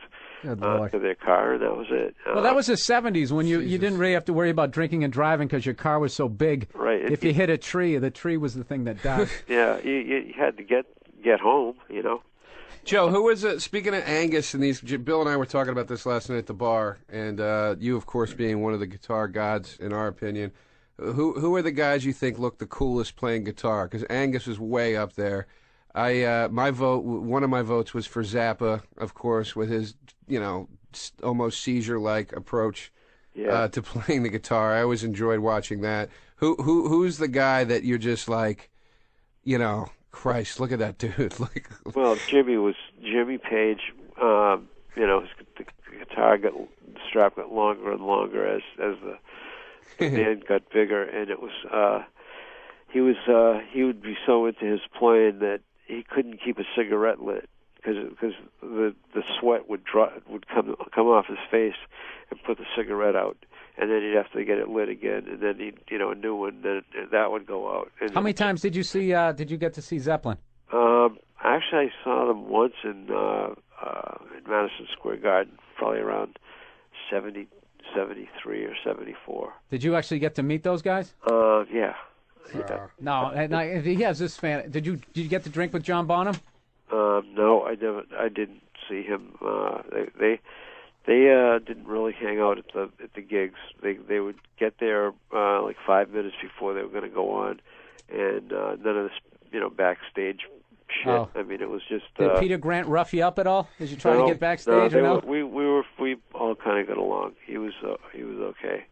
And I after that I got to know Jimmy pretty well. Then in the 80s, and actually he met his last wife in Argentina at one of our gigs in Argentina. He was there. I think they were doing some promotion, and he came back to see us, and she was back there, and he met her, and so anyway, we've gotten to be friends since then. Well, what do you got, so we can hype your stuff? What do you got coming up here? I know you said you guys are working on an album. I was reading on your website. You guys possibly have an upcoming tour starting in March. Is that true? Probably March or April. It's going to be. We're just setting the dates now, and that's kind of the plan. You know, we're really going to pull out all the stops and try and get this record done. You know, Joe, you can do it, man. Yeah. You can do it. You really got you sound like you got the weight of the world on you right now. You're just like, yeah, we got to do this album, and I got this tour. Hey, come on, man. There's no way that you can do this for 35, 40 years having killer albums. There's no way. Joe. You know, if you were going to dry up, that would have happened 30 years ago. Joe, by the way, this should pep you up a little bit. I'm a big Guitar Hero fan, and I got Guitar Hero Aerosmith for my birthday. My buddy gave it to me. Oh, yeah? And Train Kept a-Rollin'. I really, you made me curse words that I didn't even know existed. They're so fucking hard. I was screaming. And you know what was really hard was Pink. Pink's one of the bonus tracks. Pink was the hardest song in the game, and I thought, you know, that's one of the poppier, slower tunes. I was like, Pink will probably kind of easy. I just love how you're talking to a Guitar Hero about playing Guitar Hero. A guy who can actually. You know, Beethoven, I was on this Fisher-Price piano the other day. But Joe, Pink is the hardest song in the fucking game. I couldn't, I thought it would be, you know, let's put it this way. I would think Train Kept Rolling or Walk This Way would have been harder to play than Pink or Sweet Emotion. I couldn't beat Pink. I was screaming at the goddamn TV. I couldn't beat the song. I gotta pick that up though. But I also know, Joe, you got that the line of food that you've been putting out too. Yeah, we're doing. We've got the hot sauce out there, but we're going to be doing a kind of like we call it rock and roni, macaroni and cheese kind of thing. And hey, can I apologize? I don't know how we ever got this deep into it, but it just was. We were having so much fun with it that it's you know, we're gonna do it and see what happens. You know. All right. Well, I got to apologize for the bad copy. Like a year ago, Aaron, your son, came to me like they were saying, hey, maybe we could have a comedian. I don't know if he ever told you about this, Joe, to write on the back of their stuff. That was the hardest thing I ever had to do, and I finally I think the stuff I turned in had like curses in it, and like. Oh right, that was great. That was fun. You did so like good. It. I was just picturing Joe Perry looking at it, going, "Who is this fucking idiot? I'm trying to make money and just throwing the container across." Well, I just like that. Out of all the fantasies that I've had about, what would it be like to be in like a super legendary rock band? You just hit me with one that I never would think of, Joe. Like you're like, yeah, we're gonna put out some mac and cheese. Fuck it, we'll see what happens. Yeah. That's what I'm gonna do this month. I'm just, I'm sitting in my apartment every month, like I gotta pay the rent. You sit around and you kind of, we can't make money from selling records anymore. Right. Now I've got to do something. So. Yeah, how do you feel about that? I know. What do you think about the way AC/DC went about it? Because personally, I actually went to their website. Yeah. And I ordered the album, and I mean, I'm not gonna lie to you, man. I've definitely downloaded. I did the what the hell was that? The one over there. iTunes. Not iTunes. The one where you basically stole it. And I used to get all viruses, so I finally stopped because I was never one of those guys who just said, I'm not stealing, it's sharing. I knew I was stealing. So how do you feel about all that type of stuff? Like, have you guys thought about maybe just doing what AC/DC did on your next album, trying something like that? We probably will, because it seems to work to at least sell the plastic, whether it's a CD, and it'd be nice to do a some kind of a packaging thing. I really, I have a turntable and some speakers and actually listen to vinyl. And one of the things I miss about that is the size of the albums, package. Yeah. You know what I mean? You get all these great pictures, and you get to read some liner notes. You don't have to use a magnifying glass. It's like. It's really cool, and maybe we can do something like that and do some special releases where you got, you can still put the CD in there, but maybe make the packaging bigger. I don't know. You know what's funny about that? I can't say the first album I ever got. The second album I got, because the first album my mother bought me was Sing Along with Mitch Miller and the Gang. Right. Had like Roll Out the Barrel. But the second one I got Aerosmith's Greatest Hit. I remember it was that big red album. Yeah. But like I can't remember if they had pictures on the inside sleeve. But this was before MTV. So back then, because Joe's like 10 years younger than me, DeRosa. I had no idea what they looked like at that point. You know what I mean? So you literally I don't know. You had to somehow I remember looking on the back of a lot of albums back then. If they didn't have the names of the guys, like I remember when I first saw the Highway to Hell album, I was trying to figure out which one was Bon. Yeah. Well, No. that's the thing. I mean, it was like back then, before you had MTV and all this stuff on video. It's like you had to see them live if you wanted to actually see them moving. Otherwise, it was a still picture, And it's like there was a lot of magic to that, I missed that part of it, But you gotta either embrace it and move ahead, or you kind of you get left behind. Stuck behind. So you know what I wanted to ask you about is how come all these older guitars? This might be too nerdy a question for our listeners. How come you look at these older Les Pauls and Strats and they're all beat up and stuff, and for some reason they're like $100,000, $30,000, and when the new ones are only a couple of grand. How come those old ones are worth so much money? Well, because they're the guitars that were used back in the heyday of the when Clapton first played the lick that turned around and Clapton is God written on the side of a railway trestle, Right. So those were the guitars that they used, and to actually get one that's from that era. I mean, do they sound differently? They actually do sound. Some of them actually do sound better than the new ones, but it's also because they're rare. They didn't make that many of them. When you consider, like, maybe they made, I don't know, 7,000 all told. Wow. For like those Les Pauls, that's not many to go around, and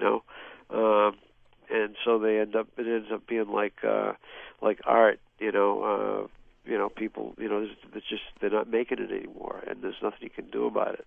The stuff just gets, and it also seasons. Wood dries out. There's all this folklore, and right. Some of it's real, some of it's just old wives' tales and that kind of stuff. But for me, I can definitely say that I've played some of the older ones, and they do sound better. You get an old acoustic guitar from the 30s. There's nothing you can do to make a new guitar sound like that. So it's like wine or something like that. Exactly. You know what? I wish I had that gift where I could tell the difference, because I got to be honest with you, Joe. You could literally play something on a 1930s guitar or a brand new ukulele, and I'm so tone deaf. I'd be like, yeah, sounds the exact same. That's the other thing. It's like, do you really need to play? I mean, if you have to listen that hard to notice the difference. I mean, if you blindfolded me and somebody played a new Les Paul through a Marshall, and then you play an old one, you may or may not notice the difference. You know what I mean? Right. I mean, there's very often I'll be in the studio and I will actually pick up a new one because it's for that song it works better. It's a matter of taste. So what are you going to grab today after this? Now that you're inspired to go downstairs, probably go down and get that clear guitar that's on. I don't know. Done with Mirrors. Yeah, I mean it's a clear guitar, and it's a Dan Armstrong. That's what I'm going to play. There you go. Sweet. And Joe, you can do it, man. Has your mood been lifted? He really, he's just. Joe, has your mood been lifted at all? My what? Has your mood been lifted at all? Has this pepped you up a little bit? It's great. Yeah, we were a little timid, man. This is like the biggest. You're the biggest guest we've had, so I didn't want to interrupt or anything like that. But we'll do this again tomorrow, right? Okay, we'll talk you right through it. Right, that'll be great. We'll talk you right through the album. So what do you drink now? You drink like a keg of coffee, and you stay up till like 4 in the morning. Yeah. Lately I've been watching the all the politics. Kind of really once they start repeating themselves on TV, then I go to the internet. Billy and I go on the internet and start digging in there and. Oh my God! Are you into conspiracy theory? Please tell me you are. Of course. You are? So that- Have you watched all those Zeitgeist and all that type of thing? Forget it. It's unbelievable. Now let me ask you this. Oh, this is the best. Do you believe in that stuff? Because I'm all over it. I am definitely. I mean, we just I don't know. I mean, Who have you tracked it down to? Who do you think runs the world?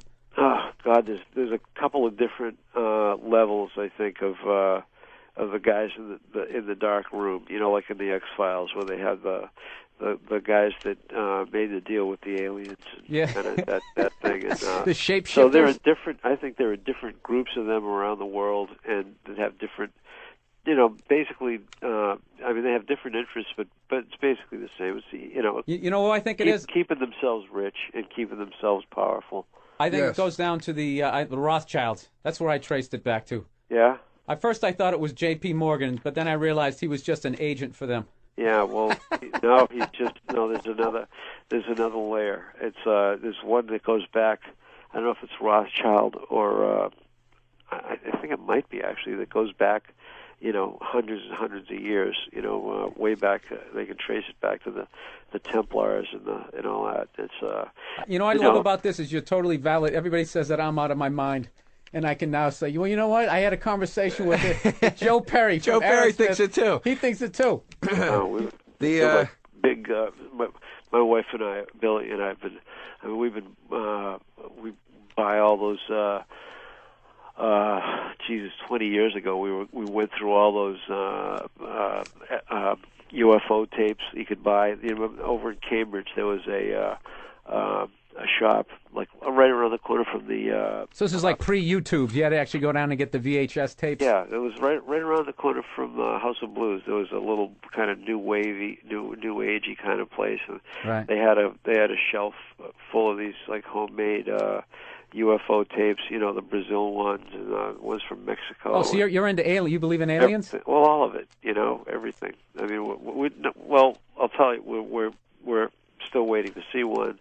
But I've talked to people that swear that they've seen them, and I believe. I love it. I'm still waiting to see something come crawling out of the woods. He's into it deeper than I am because I draw the line at aliens. Like I don't know if there's some out there, but like I don't get into the flying saucers. I'm just more into evil bankers. Well, we have 3 levels here because I'm way more conservative about this stuff than you are, and you're a little more conservative than Joe Perry is.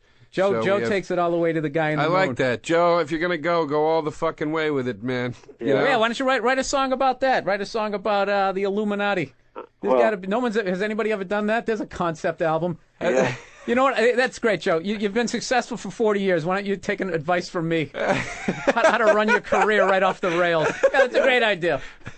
Do a rock opera. Illuminati. Now you're talking. Yeah. I'd like to hear that. I'd like to hear Steven do a couple of with an Illuminati song. No, I'm reading a book right now about this, just what we're talking about the economic.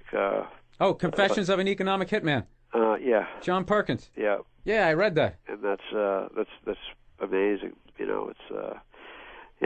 It's there. They're out there. So. You know what? It contributes to your mood, though, Joe. I'm telling you, if you read too much of it, you're going to get depressed, and it gets too overwhelming. So, we got to leave you on a high note. Why the hell? Why would I end on conspiracy theory? I don't think it affects your mood because I don't really buy into any of it, and I'm still a depressed, miserable. It's something's going to get to you. You know what I mean? You know what it is? It's like you gotta make the best of what you can. Of what you can. Really touch, see, kind of shout at. You know what I mean? Whatever is in your range of your world, and you kind of make the best of it. You know what you got to do? Make the most of it. You got to get a puppy. Absolutely, Yeah. absolutely. And real quick too, before he go, let's plug your the kids band, man. How are you? Tab. How are your kids doing with their band? They're doing good.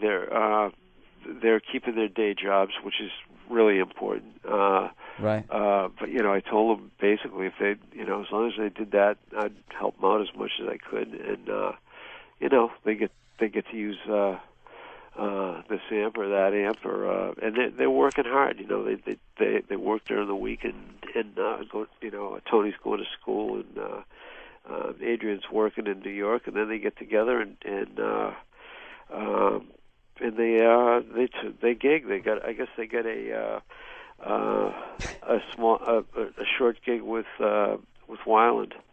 We saw them live in New York. They were great. So anybody listening, definitly go out and check out Tabs. Playing with Weiland, that's fucking awesome. Yeah, man. Jesus, they're moving up. Well, they hooked up when they played with STP a while ago, and and the guys in STP are old friends of ours, and so I guess Weiland want to give him a helping hand, and it's going to be good. That's awesome, man. We'll send those kids our best.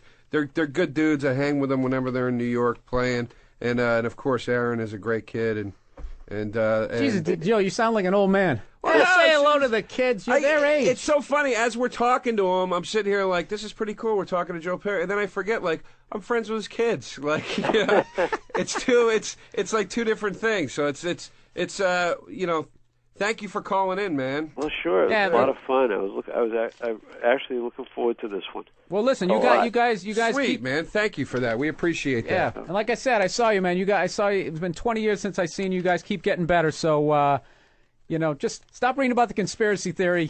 Like I said, have the cup of coffee. I'll let you know. If I see anything. Okay. Okay, absolutely. All right, Joe. Thanks a lot, man. All right, guys. We'll see you. All right, take it easy. Bye. Bye. All right, obviously now we got to take a break here. That was Joe Perry from Aerosmith. I probably should have said that at some point during the... why didn't I think to say that during the radio thing? You were talking to Joe Perry from Aerosmith. Be like the... Because we're idiots, right? All right, well, you're listening to Uninformed. Keep it here for the final hour. Uninformed with Bill Burr and Joe DeRosa. AC/DC Radio. The only channel playing non-stop AC/DC music. AC/DC Radio. Hear songs from their new CD, Black Ice. Their first in 8 years. Out now. Welcome to the sounds of thunder. I'm Angus Young from AC/DC. From down under. This is Brian Johnson, and let's keep it rocking on AC/DC Radio. XM Channel 53. Hi, this is Kristen, Kelsey, and Cassidy. And we're Shadazy. Being on tour is great, but after 23 days on the road, we cannot wait to get home to family and friends. And to our own sleep number beds. My sleep number is 50. I'm a 40. And I'm a 25. The tougher your days, the more you deserve a Sleep Number night. A Sleep Number bed lets you personalize your comfort at the touch of a button. Inner spring and foam beds don't. A higher Sleep Number setting for more firmness, a lower number for softer support. And since every day is different, you'll always find your perfect Sleep Number setting anytime. Because the most comfortable sleep is the one you control yourself. Experience the difference a Sleep Number bed makes every night. Call 1-800-372-6100 for your free information kit with brochure, DVD, and price list. That's 1-800-372-6100. Sleep Number by Select Comfort. It's the bed that counts. How are you protecting yourself financially from the subprime crisis or from record oil prices? What are you doing about falling home values or a plummeting dollar? Now more than ever, this is the time to diversify your assets by investing in gold. Just call Goldline for a free information packet at 800-711-9083. Since 2001, gold prices have tripled, and many experts still predict record highs. With as little as $1,000, you can acquire physical gold shipped right to you. Call Goldline now, and they'll send you a free information packet and CD that shows you step-by-step how you can acquire gold. Call 800-711-9083. The call and the information are free, and there's no obligation. In today's economy, diversify your investments with the power of gold. Call Goldline right now for your free information. Call 800-711-9083. That's 800-711-9083. Business owners, AmeriMerchant can provide your business up to $200,000 in working capital in 7 days or less without the hassle of a bank. And unlike a bank, we have a 90% approval rate. Turn your future credit sales from your customers into fast cash. You can use the money for anything you choose, such as expansion, marketing, purchasing inventory, paying off debt, buying out investors or partners, acquiring other business. Call 877-469-6520. AmeriMerchant offers you a no-hassle application with simple, easy steps. steps. We offer multiple cash advance programs that can get your business up to $200,000 right away. With approvals as fast as 24 hours, pay back with your future credit card transactions from your customers. If you have $5,000 per month in credit card sales from your customers, you may qualify. Call Amera Merchant now to find out how much you may qualify for today. Call 877-469-6520. That's 877-469-6520. That's 1-877-469-6520.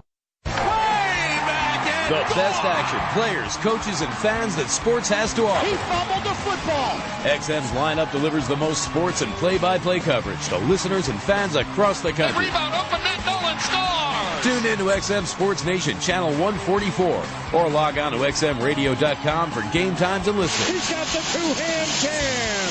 XM Sports, brought to you by DirecTV. If you call yourself a sports fan, you've got to get DirecTV.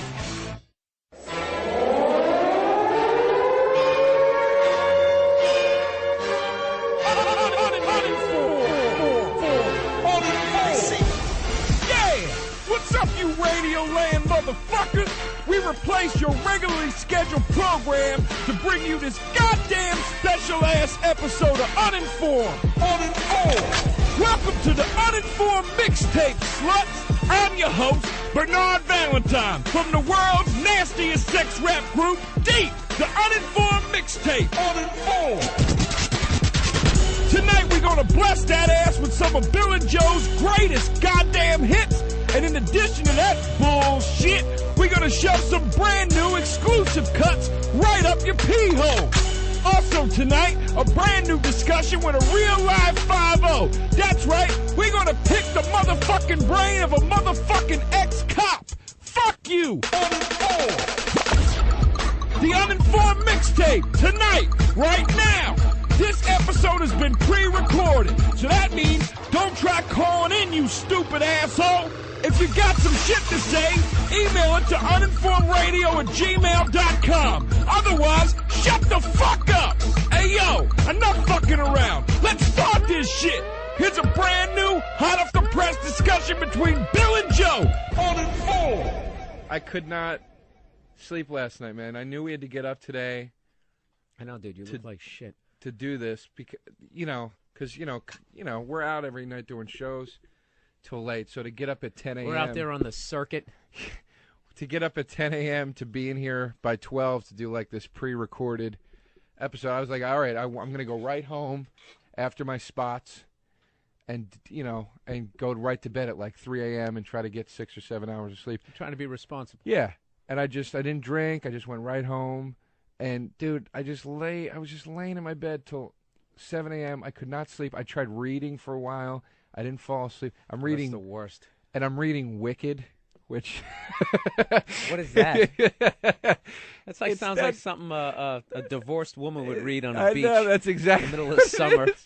It's that book they based that musical on, about the Witches of Oz, where, the posters, it's like Wicked, a new musical about the Witches of Oz. Can I tell you something? I don't know what one of those fucking musicals about. Chicago, Oklahoma, any of them. It's just a bunch of people in people in frilly dresses over there. Yeah, just singing songs. Fruits over there. Yeah. And the slogan on the poster, it shows the two witches from the Wizard of Oz, and then the slogan is, "A whole lot happened before Dorothy dropped in." It's real sassy. Oh my God! So I'm reading that book right now. So why do you have that book? First of all, my roommate had it. She had it, and I was like, "I'm going to read this." She had it, or yeah, he had it? She. Okay. So I wanted to read it. So I was laying there reading that, sober. And just feeling like such a fucking fruity douche, just curled up in my bed trying to fall asleep. So then, are you wearing pajamas? Yeah, and a sports bra. Yeah, I was wearing sweats rolled up at the waist. Those stupid slippers with like an animal. I'll tell you, when you hook up with a girl and she has like that still stuffed animals and crap on her bed. I've always found that it's weird. Pedophile is in the air when that shit happens. It's weird. Like, I kind of hate it, but I kind of think it's cute and, comforting a little bit. Like, I feel good. Like, I'm like, all right, this chick's at least not a skank. She's not like the chick. That's all a girl needs? Yeah, that's it. To convince you that she never let anybody go raw in her as a little stuffed bunny? That's it. I usually look at the bookshelf. I look at some of the books that they had. Sometimes I get creeped out though if the books are too like sort of intellectual or whatever. You know what I mean? It freaks me out a little bit. No, Joe. That means she wants it in the ass. That's what I mean. I feel like got that's too much power at work. Just push her face right near the pillow.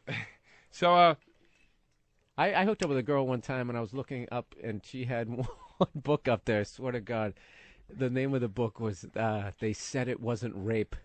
And I was literally waiting for the first time I touched this girl for her to just be curled up in a ball, like with a purple crayon, just drawing on the sheet or something, you know? I was just like, no, it made me like nervous, like thinking like, what happened to this girl? And I don't want to have some sort of rape Vietnam flashback. Jesus Christ. When I go to put my hand up her shirt there. Did you ask her what the book was about? No, you know what? I waited to the second or third time, and she was just more like into like, she went through a woman's movement kind of phase. So then, of course, I trashed her. Dude, I hooked up with this girl the other night, and was she hot? She was pretty hot, but she had like I was taking her shirt up, and she had like a stretch mark on her stomach, and she was like, I'm kind of embarrassed. She was in her 30s, and she goes, I had a baby when I was 17, so I have some stretch marks. And I just let it go. I didn't ask any questions. I was so afraid to ask, well, what happened? Like, did you get it? Yeah, what do you not get stretch marks when you're in your 30s and you have a baby? Well, no, I'm saying she was just like, I had a baby when I was 17, and that was all she said. And I was so afraid to ask her, well, do you still have it? Or like, I was afraid she was gonna be like, I gave him up for adoption. Not a day goes by. Oh. You know, I tried to hide the pregnancy. I had the baby in the toilet. Do you remember that story in the Post? That was me. Yeah, dude, That was me. I was so fucking scared, dude. That's what it's all about for me anymore, though, is bringing out the depression in a woman when I try to fuck her. That's when you try to take him down. I have a new joke in my act where I say, after I fuck a girl, I want her to get up from my bed and walk directly to the window and jump out of it. Jesus Christ, Joe. Jesus. I want to just bring out all the pain. I want it to be very therapeutic. What I do is I try to get them to talk about sex. I go really hacky. I try to draw out the whore within, like their inner whore. You know what I mean? You ever try that? You basically, it's the old thing. You kind of admit, you know, when you start talking about sexual fantasies, you just admit to something that you want to do that is just so far down the road that anything that she was actually thinking of admitting will pale in comparison. And then she'll admit like her hoary shit. Yeah, this is all in theory. Sometimes it works, sometimes it doesn't. It's kind of like shooting a pilot, Joe. You know, you don't know if it's going to get picked up or not. But you know, everybody's got a good feeling about the script. It's hard to get into the sexual discussion sometimes. You know, sometimes the jump is too drastic from what you're actually talking about. You're trying to work it in, and she keeps talking about recipes and shit. That's bad. Yeah, you're trying to ease your way into some kind of ass sex discussion, and it's fucking impossible half the time. You know what's funny is I have no idea how I do it. I was just trying to think. Maybe because I've been in a fucking relationship too long. Sometimes you pull it off, and the transition is seamless, and all of a sudden she's sitting there being like, yeah, you know, one time I let a guy come up my ass, and then I shit it out into his mouth, and you're like, how the fuck did I get her to pull this out? I know, and you were just talking about politics like a sec. I remember I hooked up with this girl one time, and she'd come to my show or whatever, and for some stupid reason, I was so horny or whatever, I literally tried to make my move between the first and second show, like we're at the club, and I grabbed her ass or something in the green room, and she just looked at me like, what is wrong with you? And then my whole second set, I was just thinking, man, I blew it or whatever. But for some reason, she still wanted to go out and have a drink with me. So we ended up going out to this bar, and we're having a drink. And this girl is like giving me the not until I see a ring vibe. You know, coats on and all. Now, wait a minute. Well, I think this is our guest here. Lewis. All right. Yeah, hey, Danny's going to let you in, okay? All right, bye. All right, so that was sort of unprofessional. So we could just, yeah. No, we're not editing that out. We're going to show this is this is how it fucking works around here. This is a pre-recorded show. If you Considering missed it in fucking the Danny intro. didn't show up until 2 minutes before, there was no sense of urgency. But let's get back to the prude though. But just to make the point, that's how much respect we have for the audience. That even in the pre-recorded state, go fuck yourself. We're not cutting out answering the phone. What are we gonna do? Piss off 3 listeners? I mean, honestly, Joe. Look, I'm shutting off my cell phone here. So go. So anyway, yeah. she's giving me the whole Little House on the Prairie vibe, right? And she, coats on and that kind of thing. And dude, I don't know what happened. I don't know what happened. All of a sudden, we're just talking, and it was really loud. We're kind of like this dance club or whatever. We're up at the bar, and all of a sudden, she sort of like talking like blah blah blah blah blah blah. Hosted a sex party, blah blah blah, blah, and I just went like, what? And all of a sudden, she just starts fucking talking about sex. 'Cause I wouldn't even bring it up at that point because I fucked up so bad at the club, and she starts telling me how she used to host sex parties. I'm like, what are you talking, like an orgy? She's like, yeah. Jesus Christ. And I was like, well, where did you have? She was part of like a group. She goes, sometimes I would have them at my house, and then other times we would just rent a whole floor at a hotel, and people would just go from room to room to room. And I'm like, and you hosted this? And she's like, yeah. And I go, did you participate? She goes, yeah, kind of. And it was the most fucked up thing. I literally went from thinking like, there's no way I'm getting laid, to I'm definitely getting laid, to I don't want to touch this girl because I'm gonna get fucking AIDS or something. And somehow she still ended up coming back to my my hotel room. And did you bang her? No, we messed around a little bit, and I didn't have a condom or anything. There was no way I was going near it. And then she said, "Have you ever heard of mutual masturbation?" And I was like, "Yeah, I can do that." That's a great feeling sometimes. Just sort of rubbed one out. When you get the nut, when it's the chick where you're like, if I fuck this girl, I'm immediately... Oh, yeah, I'm at a clinic. Yeah, and I'm going to regret it. Oh, who's kidding who? The reality is I'll be thinking I need to go to a clinic for the next 8 years until I finally meet a woman responsible enough to tell me that I need to go. Oh, that's brutal, dude. That's the girl I'm going to be thinking of. Oh, that's brutal. I just did the clinic run. I know. You just went down there. Yeah. How does it feel, Joe? Feels great. I keep saying it's like the feeling you have after you go to confession. You're just like, well, that skanky shit is gone. Yeah. Like, who was the one you were worried about with your Jesus, HIV test? Dude. I had a couple doozies on the. Now I always wear a condom, always. Yeah, for those people listening, Joe DeRosa is like you're like the kid from the high school film strip. Yeah. As far as Denny, do you realize Joe DeRosa? You told me you've never gone Ever. raw. Never. Ever. Never ever in my life have I ever raw dogged a girl ever. And how old are you? 29. Why? But why not? Because I'm terrified to catch something. I'm horrified. Danny, I have meltdowns. I fuck girls with like hefty bag condoms on. And I'm like in a plutonium suit, and I'm still worried that I caught something. I'm just like, it scares the shit out of me. And he was sweating. He was actually sweating like going down there, getting like he's like, oh man, whew. In my defense, thank God. In your defense, what? In my defense, I have fucked some brutal skanks on the road. Oh. I'm not afraid of girls with those vaginas that have the ability to eat through the hefty bag. I told you about. I fucked hefty bag condom, like alien blood. Yeah. Danny, I fucked a girl in. He fucks Sigourney Weaver. I fucked a girl in Florida, which right there, the word Florida and I fucked a girl, that they should never go together. Florida and Jersey are the 2 states we should never sleep with anybody. Oh, dude, you got to get some stats up, Danny. I want to see like a high risk state. Dude, Danny, I fucked a girl in Florida. She was smoking hot. She looked like Brandy, the singer, right? Uh-huh. And we're in my hotel room, and I'm naked on the bed, and she takes my pants off, and she's looking at my dick, and she's giving me a hand job, and her phone rings. Her cell phone rings. She literally answers the phone. She goes, "Yeah, girl. Uh-huh. You know what I'm doing right now? I'm staring at a dick." And she goes, "That's right, girl. I gotta go because I'm a suck it." And she got on the phone and blew me. And then I fucked her, and I was like, "Oh, I'm finished. Whatever she's got, it burns through latex." Dude, you know what? That sounds like dialogue for one of those bad blaxploitation movies that end up getting protested. That was actually. I was waiting for her to somersault. and then jump up with a handgun, like Foxy Brown. It was fucking, dude. It was terrifying. Not terrifying enough for me to not fuck her. I fucked this girl one time who was, she was such a skank and so came across like she wasn't even like an honest person. I forget what she said, but she had some sort of criminal past. So I'm always really bad about getting them out of my hotel room.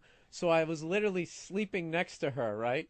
And my wallet and my watch were on the little fucking nightstand on her side of the bed. And literally the whole night I was sleeping in like 7-minute intervals. And I'd be sleeping and then like the paranoia while I'm in my sleep that she's going to steal my shit. Yeah. I would literally pop up and then look at her and make sure my wallet and my watch, that's right, was across on the dresser. That was brutal. That sucks, dude. That sucks. Oh, my God. There was another girl. I had one in Florida that used to be a stripper, and she was just skinny, which freaked me out. She was skinny. Too old to be that skinny. Yeah. She didn't have a movie premiere coming out. There was no reason. She was doing blow the entire time. Like, she just kept stopping whatever we're doing to do lines, and then she'd be like... And she literally goes, I'm sorry my vagina's so dry. I've just done so much blow tonight. Oh, my God, Joe. I got to tell you something, man. My dick would have tapped out, just like in the UFC right there. It just would have been like, all right, I'm out. Dude, a hard dick has no conscience, dude. It was ready, ready to go. Dry vagina and coke boogers, that's enough for me, man. In Florida. She was hot, though. She was a stripper. I was on, I mean. Oh, that was, you needed the stripper story? That was, yeah, exactly. I needed the. I said, I got the test. I was in the clear. Everything was negative. And it had been like, I had survived like the window. I hadn't fucked any girls in the, when they're like, well, if it's been 3 months, conceivably. Like, I had gone celibate for 3 months. And then I got the test, and I was celibate clean. From what, Joe? Not banging girls with condoms every single time? No. I'm saying I didn't fuck any girls in 3 months, and then I got the test. It was all negative, and I was like, that's it. No Joe, more if fucking. If they took an X-ray of your internal organs, I bet there's a rainbow, just right over with like butterflies, like a Mariah Carey video. I guess so, man. I don't know. Sure. You know what you like, Joe? You're like one of those guys in the Army, like, acting like you saw some action and you were actually in the back, like, peeling potatoes. You're like, yeah. Just like that guy who called that one time. I saw a lot of crazy shit out there, man. Well, that's my problem is, like, I'm a real, like, pervert. Like, I love, like, filthy sex, but I'm also too careful. So I would be, I'd be like the Marine with the knife in his teeth, like, You'd be the guy who wore the helmet and they actually has the chin strap on. Yeah. I'd be on the battlefield, like... Let's go kick some enemy ass. But hold on. Let's make sure everything's in order for, let's do this. Let's think before we move here, people. But let's really, it's a contradiction, dude. It sucks. That's good. No, but you have to more worry about, because obviously you still go down on girls, oral sex and all that type of thing. I won't go down on a lot of girls. I got to kind of know a girl a little before I go down on her. And that's pretty safe. Joe? She has a stuffed animal, and you're like, okay, yeah. I'm going in. If she's got a Bert and Ernie on her bed, then that means she's clean to me. I literally go by the gauge of, well, she looks clean, which is the worst. Oh, absolutely. But I totally go by that. I totally go by that. And as you can see, it works, Joe. Mm-hmm. You're clean. Yeah. Well, what are you gonna do? There you go, ladies. Joe DeRosa. That was one of the things I did last night. Clean as a whistle. Was when I was trying to get to sleep. I was saying I couldn't get to sleep last night, and I watched this porno. Do you blow more money on cabs or on condoms over the course of a year? You live all the way uptown. You get them for free at the clinic. They're free. I mean, do you spend money on at the clinic? I don't even know where the clinic is. Well, I do, Bill. And is it like a little mobile home with the improvised wooden steps that you walk into? It's like the bookmobile. They just come through town and make sure everybody's clean. I didn't even know I they don't were know. Condoms to me, you get them in the street. I live in Harlem. I live in Harlem, so they give out. There's always like one of those tables in the street where they give you a bag of like a dozen condoms for free, and a little pamphlet on sickle cell. Yeah. They'll give you like a bag of condoms for free and lube. Oh my God, you're getting the fucking CIA condoms. The conspiracy condoms. Conspiracy to help condoms spread that they give to minorities that don't work. That's why they keep having all those kids. There's a government official down in the sewer grate next to the table poking holes through the exactly through the condoms before he hands them. Did you see that white guy in the raincoat with like the sunglasses? Dude, I watched this. I got to tell you this, dude. I watched this movie last night. I could not sleep, and I watched this movie called Seduced. These were the 3 movies I watched last night. One was you stayed up until 7 in the morning. Yeah, I couldn't sleep. So the first movie I was watching was called Seduced by Evil, and it was a Suzanne Summers movie. Suzanne Summers from how can you go Chrissy wrong? from Three's Company. Well, you hear the title and you think, oh, this is going to be softcore porn. She's going to show her tits. This is going to be awesome. She uses the thigh master. Yeah, and it's not. It was a fucking Lifetime movie that they were rerunning on HBO. And what was it called? Seduced by Evil. Oh God! What did the guy do?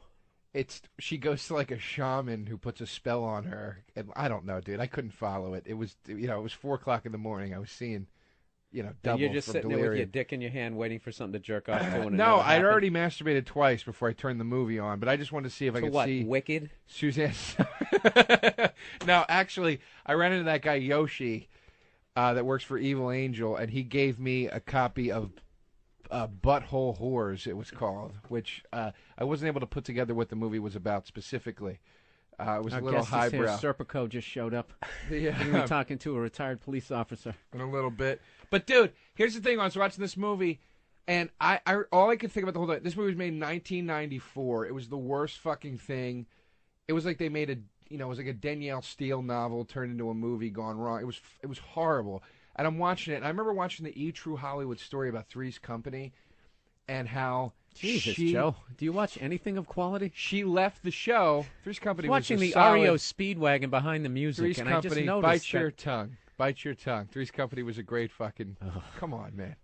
Well, you're a little older than I. I was 5 when I watched Three's Company. How old were you? How old were you when you watched Three's Company? I'm only 10 years You're older probably than a you? solid 26, 27. No, Three's Company, I was like 12. No. Well, you didn't like Three's Company? I mean, then... Well, either way, it doesn't matter. I liked the Sweat Hogs and that shit back then, but now when I watch Horseshack, he doesn't make me laugh anymore. Mr. Cartier. Oh. Yeah, somehow it just doesn't have the same effect. That's not Horseshack. Anyway, who cares? The point is, I remember watching the E! True Hollywood story about Suzanne Summers, and she left that show because she was immensely popular on the show, and she was like, her people, her agents, whatever, they felt that she was the reason that show was so successful, and she demanded, like, she pulled the Brad Garrett thing when she was like, I want this much per episode or I'm fucking leaving. And they were like, hey, fucking leave then. We'll replace you with another hot blonde. We don't give a shit. And that's when Terry came in. And I'm like, and the Jesus show sucked Christ. after that. Yeah, and I was like, this chick was... I mean, she was there. She was like at that, position where it was like, I'm here, I'm in, I made it, I that's it, carte blanche, and then that was it, dude. What did she do after that? It was like that chick Rhoda. Didn't she do the same shit? Valerie Harper. Yeah, she left the Hogan family. Yeah, it was called the Valerie Harper show, whatever. And she left, and they went, hey, go fuck yourself. We'll change you to the Hogan family. Yeah, and they just wrote it in that she died. She died. And then everybody felt sorry for the family, like it was a real family, But like I she can really see- died, I can and they kept watching it. But I can see the like someone like Suzanne Summers doing that because she was still hot. But you don't wait till you're 50, But I especially mean- as a female. I mean, that's how it is. You What gotta a- be fuckable, dude. We got to get back to these stats here, Joe. Just to let you know, when you're on the road, if anybody's planning a road trip, we got to let you know which states you definitely want to bag it in. Oh, we got it? Yeah, I we got downloaded this. some government report which gives you the rate of all the different STDs per 100,000. Okay. So Florida. Wait, Joe. You want to Real take a guess? You want to take a guess? Real quick though, how far into this government report are we going to get before Billy starts conspiracizing on how it's a mind wash and how they're trying to fuck us out of something? Well, this is their blueprint. This is who from they want to attack, Joe. 05. All right, so Florida.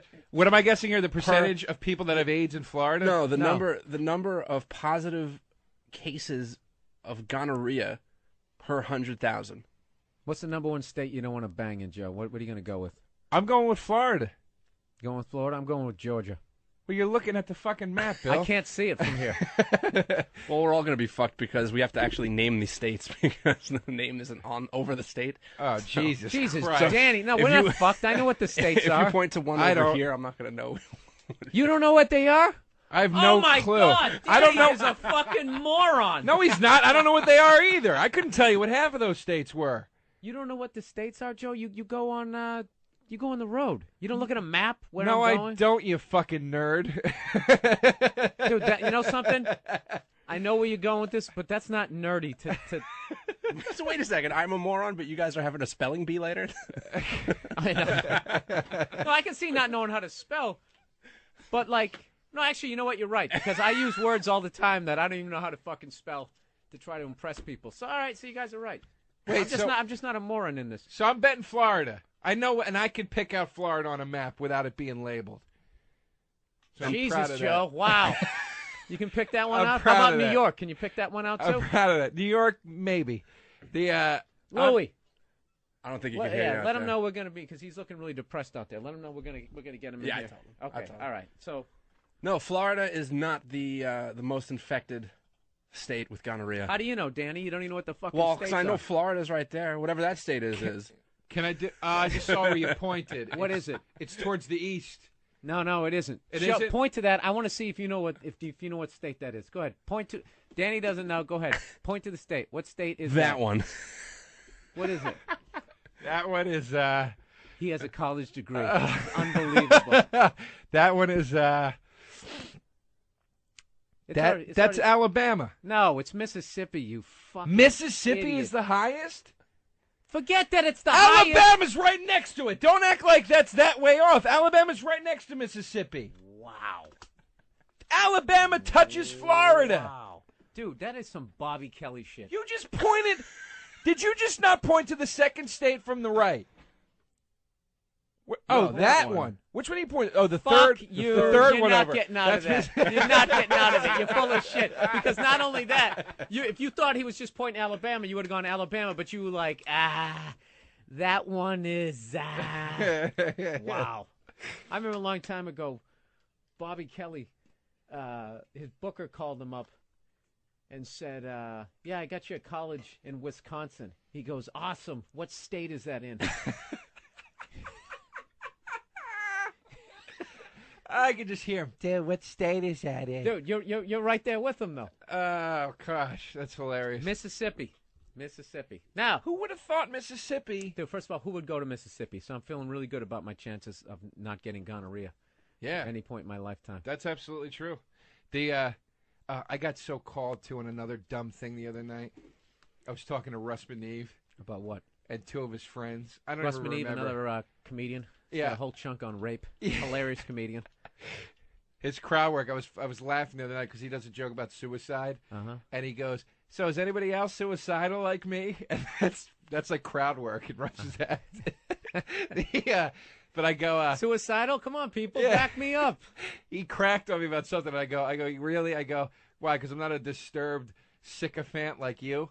And he goes, do you even know what sycophant means? And I was like, no, I actually don't. He just called me on in front of a whole group of people, and we just started laughing. He's going, how fucking embarrassing that you just got called on it, you fucking idiot, you know. Well, you're thinking, I got sick in there. Yeah. I got fan. Exactly. Sycophant. It sounds like psychopathic. Dude, we've been shooting this shit here for almost a half an hour. I think we got to take a break here. And that's it. Next up, we're gonna hit you with the greatest hit, bitch! Here comes the first motherfucking discussion from the very first motherfucking episode. Ah, shit. It seems like just yesterday these two motherfuckers started doing this motherfucking program. Well, fuck it. Here it is, the Navy discussion.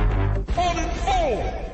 I did a show the other night at a club in New York, and I was talking in my set. I told a joke about a story, actually, about when I had gotten into a fight with some guys in the Navy. And I said 3 times to the story, I go, I support the troops, I really do, but these guys were dicks, so I got into a big argument with them.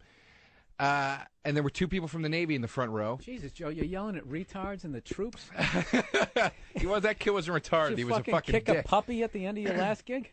So I kept saying I support the troops, but there was these two people in the front in the Navy, and I said, hey, you guys are in the Navy too? I think that's great. And then I started to talk about how I don't really vote, and I kind of don't get into politics and everything. So after the show, I'm in... What percentage of people do vote, Joe? I'm going to go with 15%. Okay. See, dude, you're still picking round numbers. Yeah, man. yeah, I know. I'm sorry. But after the show, in the lobby, the chick that was in the front row from the Navy comes up to me and starts screaming at me, "You're a fucking jackass. You don't get it. I put my fucking ass on the line for you." This chick's like 50, by the way. And I'm like, are you even in the Navy? Well, not anymore, but I was, and I put my fucking ass... And I go, lady, let me just say this. If you're going to make a statement, make it an intelligent statement. You don't know what you're saying right now. And she's yelling at me, and finally I go, lady, you know what? Fuck you. You're a fucking moron, right? And her husband now gets in my Was face. she still in uniform, Joe? No, she was in regular cunt clothes. And then her husband Those gets... people that listen to here, you got to know about Joe. When Joe has these meltdowns, he usually does it in front of like somebody like he'll yell at like one of those Salvation Army people with like the bell.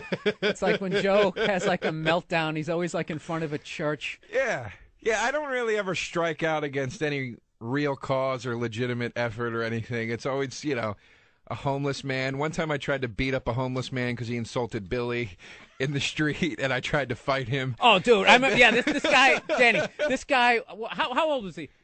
He's probably 65 years old. He's old. Yeah, that 58 to 65, a baby boomer who just never happened for him, This fucking guy, I don't know what happened. He started giving us shit or whatever, so I gave him a little bit of shit back. We were kind of drunk or whatever. So the guy comes down the street. It was me, Joe. We were two girls. It was like 5 of us in this group. This 58-year-old black dude comes running down the street. He starts doing almost like this. I saw a karate movie in 1972 stance. Yeah. Going, come on, man, come on. I kept saying he looked like Marvin Gaye because he had this beard. So I kept singing, what's going on, as he's doing this shit. But Joe gets in his face like he's in an action movie. Like, you want to go? Let's fucking go. Dude, he was fucking with you. Fuck him. And then you strutted away like you just went at it with some guy. I felt good. Yeah, like he was from Gold's Gym. Give me, in my defense, we played beer pong in that bar for a good hour. That's what he was. He had big, sad Marvin Gaye brown eyes. He was a dick. But you know what's funny? He was homeless, Joe. Here's the commentary of the two stories. You sung What's Going On with the Marvin Gaye guy. This military lady, I'm fighting with her. She won't listen to me. And she starts going, you ought to protect your goddamn country. So I just started singing America the Beautiful. I was just like, America, America. Here's a pet peeve of mine. I hate when people in the Navy say you're protecting our country. You're not. Okay? Who the fuck has a Navy out there? Didn't we destroy all navies after World War II? Didn't we have that problem with those 8 pirates in the rowboat off the coast of Africa? Yeah, you got to wait for 7 Zimbabwe's with the outboard motor. Yeah, that thing happened the one time. Like, seriously, dude, if you were going to war, okay, say if you're gonna go into politics, so you needed it on your record that you didn't pussy out during wartime, and you wanted to go into service, the fucking Navy's the way to go. Yeah, Navy. You just sit off the coast. I think you're absolutely right. Yeah, you sit in a little hubby, you eat some chowder. Yeah, exactly. On your boat.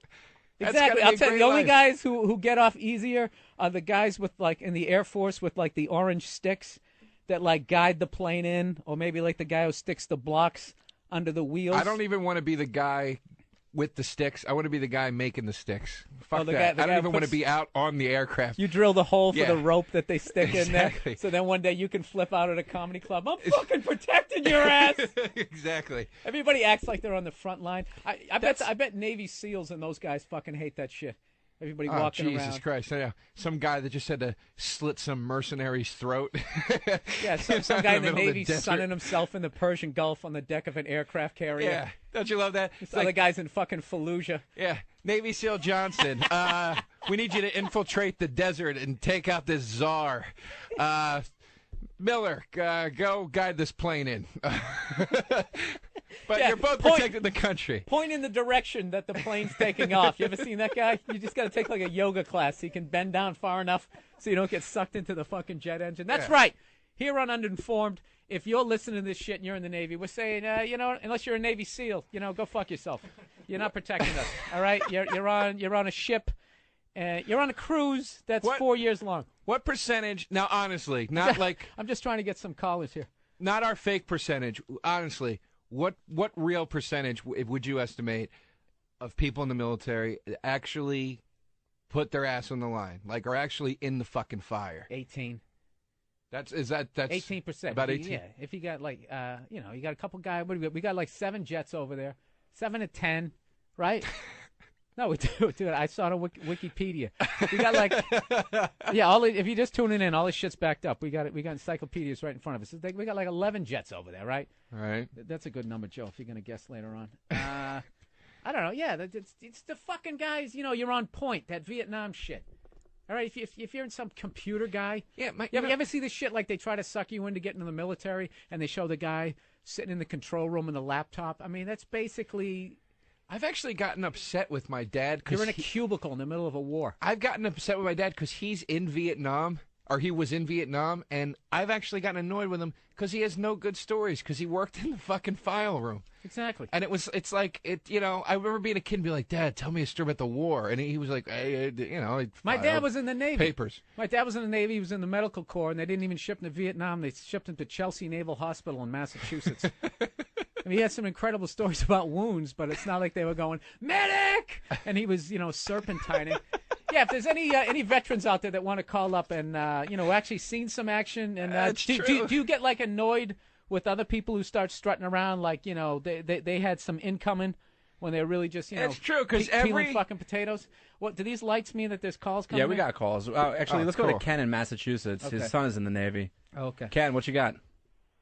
Okay, you're telling me that the Navy doesn't play a role in the Army. That's what I'm saying, sir. I'm saying it's a tugboat with a gun on the front. Except Navy SEALs, Ken. Except Navy SEAls. Okay. I don't know. My son was in the Navy, and he was on the USS Kennedy in Afghanistan. Can you prove that? Can I prove it? Yeah. He it just can sounds prove like it. this is like off the top of your head, You got No, any, it's not you got off any the top statistics? of my head. But anyway, he Sir, got. you don't have to get angry, okay? You can just present. This is a very wide open forum, so I don't need anger. He they shot and they fired guns, and they got 9 out of 10 major. What's this, paintball? Major attack points. Major what points? Yeah, dude, you're talking shop here. Major target points. But what were the major? What do you mean by they had 10 major target points? This is right after 9/11. He was shipped out to Afghanistan on a JFK. And they were ordered to fire. Can you get to Afghanistan by a boat? I thought it's surrounded by land. Well, that's the thing. That's the thing, Ken. It's like, how in danger are the boats wherever they are near Afghanistan if I had a versus kid, the Army and the Marines? They're actually in the desert getting bombed in their bunkers and all that shit. Yeah, well, they do play an important role, though. Well, I mean, here's the thing. Here's my problem. Yeah, they do. They bring over the guys who are going to get shot at. Every time somebody says they're in the military, dude, you got to admit, man, if you're going to be in there, I'd rather be on a fucking destroyer. Okay, I have not seen any good Navy. Listen, sir, you're very hostile. I'm not hostile. Okay, well, Ken, you're very passive. Ken, listen. Okay. You don't have to be proud just because your kid was in there. My dad was in the Army, and I'm not proud of him. He's got no good stories. His best story was that he saw the post office get blown up. That was the best thing he had to tell me. That's a shitty story. Not every guy propelled down a rope from the helicopter with a backpack on. He got a Purple Heart. He cut his thumb peeling potatoes. Thanks for the call, Ken. All right, man. See, that's what I'm saying. You know what I mean? I mean, you figure. I thought I was really getting nervous there. Like, this has to be. Let me tell you something, you sons of bitches. He was just like, they had some ballistic. Yeah, can we make a rule? Apparatus. Yeah. I thought he was gonna. I want to hear somebody hardcore. Who got into the shit over there. Do you get fucking annoyed by people who are trying to pretend like you know what I'm saying? It's just like when I worked in a warehouse, Joe. This is exactly like going to war. I'd be like unloading the truck. I'd be unloading the trucks. No, there's a point here. The ignorance, the level of ignorance already is astounding. I can't. Yeah, but we're protected by the name. You're uninformed. You can't get mad at this shit. Okay, look, Joe. I have to go with what I know. Okay, I'm with you. I'm with you right now. I know warehousing. Okay, with this goddamn internet. Okay, it's going to end it. Okay, because all boxes are going to become digitized. In fact, at least 43% of them at this point are digitized. It's not even matter. They just, it's like Star Trek now. So, and if anybody wants to dispute that, I got the fucking facts in front of me. Anybody in warehousing that wants to fucking call this show up, okay? I will bury you with the shit that I can come up with about warehousing. This is my point. I hated when we went to the this is just like war. When I was working in the warehouse and the company picnic would come along and all these suits would put on their fucking T-shirts and their, it's Friday dress down wear. Like they weren't making $100,000 a year, and they try to act like grunts and like they were unloading trucks. I hear you. All right, I'll give you that. I'll give you that. Dude, I'm telling you, with the warehouse door open, the neighborhood that I was in, it was potential that you could get shot. So, dude, it was the same thing. Just like war. It was the same thing when I worked for the Senate in Texas, and the senators. I remember. Have a Senate in Texas? Yeah, the Senate's. Believe it or not, the senators would have these like parties. Did they know you were half Egyptian, Joe? They didn't. You kept that low key down there. It was weird. Their nostrils would flare up a bit when I was around them. Joe, did you mess with Texas? But the whole thing was, the senators would have these parties, and they'd have like some kind of bluegrass band at their party, and the senator would come in boots and jeans, and they'd have a keg, and it'd be like, get some gumbo, son. I'm just one of y'all. And it's like, no, you're not. You're a fucking millionaire that lives in a mansion somewhere. I'm working for $22,000 a year in this shithole. Dude, that is so much like fucking war. It's unbelievable. Yeah, that's exactly what I'm talking about. Exactly. See, so we know. That's my point. Yeah, we know. That's what my we're point. Saying. What percentage of people are going to die of heart disease in Texas? Not enough. You didn't have a good time down there, Joe? Not particularly. I'm not. You don't look like a line dancer, Joe. You know what? Here's what I didn't like. I lived in Austin. I was ready for shit-kicking, hoo-ha, Texas, and Austin is just the most liberal, bleeding heart, pretentious cunt city on hilarious. The fucking map, dude. That's like when I moved from Boston down to North Carolina, and I moved down there, and I thought I was going to be the cool kid. I thought I was going to be like Footloose. Yeah. Like they were all going to be like 20 years behind us, and I got down there, dude. They were doing more fucking drugs. It was, they listened to the same music. Dude, it was so annoying. Dancing wasn't outlawed. It was so annoying. I was ready for, like, bar fights and beer brawls and shit, and then you get there and it's like, have you seen the new extended version of Nosferatu? Go fuck yourself. You know what I mean? Oh, well, you should have gone to the Houston area. Once you get past the sea of fatness that is Houston. They were actually voted the fattest city. I was afraid to go to Houston because the Ghetto Boys were from there, and it always sounded like a really, like, dangerous place. What, because of one rap group, Joe? You live in New York City. They How were many pretty fucking rappers intense. are here? You know Ghetto Jay-Z's Boys from here? Yeah, 50 Cent, all those Hot Ghetto 97, Boys, the lobby of Hot 97. The Ghetto Boys used to have songs about fucking dead bodies. So I think that crosses That's a certain gay. line. Yeah, it goes into, like, gay. That's almost like death metal. Like, we're sick. Yeah. I don't know. Maybe I'm old. It's kind of annoying. You are old, but it's, whatever. Who cares? What are you going to do? We had another caller on this military thing? Oh, yeah. Let's try to stay on topic here. Sure. Let's check out. I want to hear somebody from the military that either defends the Navy Also, too, if anybody wants to call from Austin, Texas and try to defend that, I would love to. That's great, Joe. Let's try to have 9 different topics going on as people call in. Not right this minute, just at some point. Well, let's go to Trevor in Wyoming. Okay. Trevor. Hello. Yeah, Trevor. Yeah, hello. Hey, Hi. I just got out of the Marines, and I just want to say that there's a lot of Army and a lot of Marines over there in Iraq that really don't do shit either. Like they go over there. Let me ask you a question, Trevor. Did you do anything over there? Like when Charlie Sheen makes the Iraq movie, is he going to play you? Probably not so much, but Emilio. Infantry, anyways, infantry. I didn't sit behind a desk, that's for sure. Now let me ask you this: do you get fucking annoyed by the guys who sit behind the desk? Do you think they should have a lesser uniform than you? Like maybe they shouldn't have combat boots. Maybe they should have like camouflage, like loafers, or something something of that effect. It's disgusting that they get paid the same amount of money that I do when I go out and I get shot at, and they sit on base all day. You know what I mean? Like. Well, dude, I worked in a warehouse, man. I know exactly what you're talking about. They wear the same ribbon. They get the same awards. Like to a civilian or to a regular person, you look you look at two Marines or two soldiers and you don't know the difference. Well, let me ask you this: have you ever caught one of those people behind the desk trying to act like they have some street cred over there, like almost like the whole rap thing, like trying to act hard and they actually grew up in the suburbs? Oh yeah, dude, all the time. Like, do you call them out on it? Like, oh yeah, like, or like you'll be in a bar and you'll catch some fag talking about how he thinks he's got post-traumatic stress because he saw a dead body or something.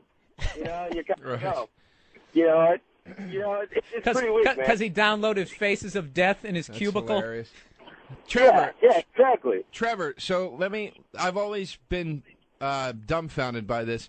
If everybody gets the same pay and one group has a shittier job and is in more danger than the other group, then why volunteer to go infantry? Or why, you know what I mean? Why not try to go desk job type of thing and still get all the benefits of the military, but not being shot at and all that stuff, you know?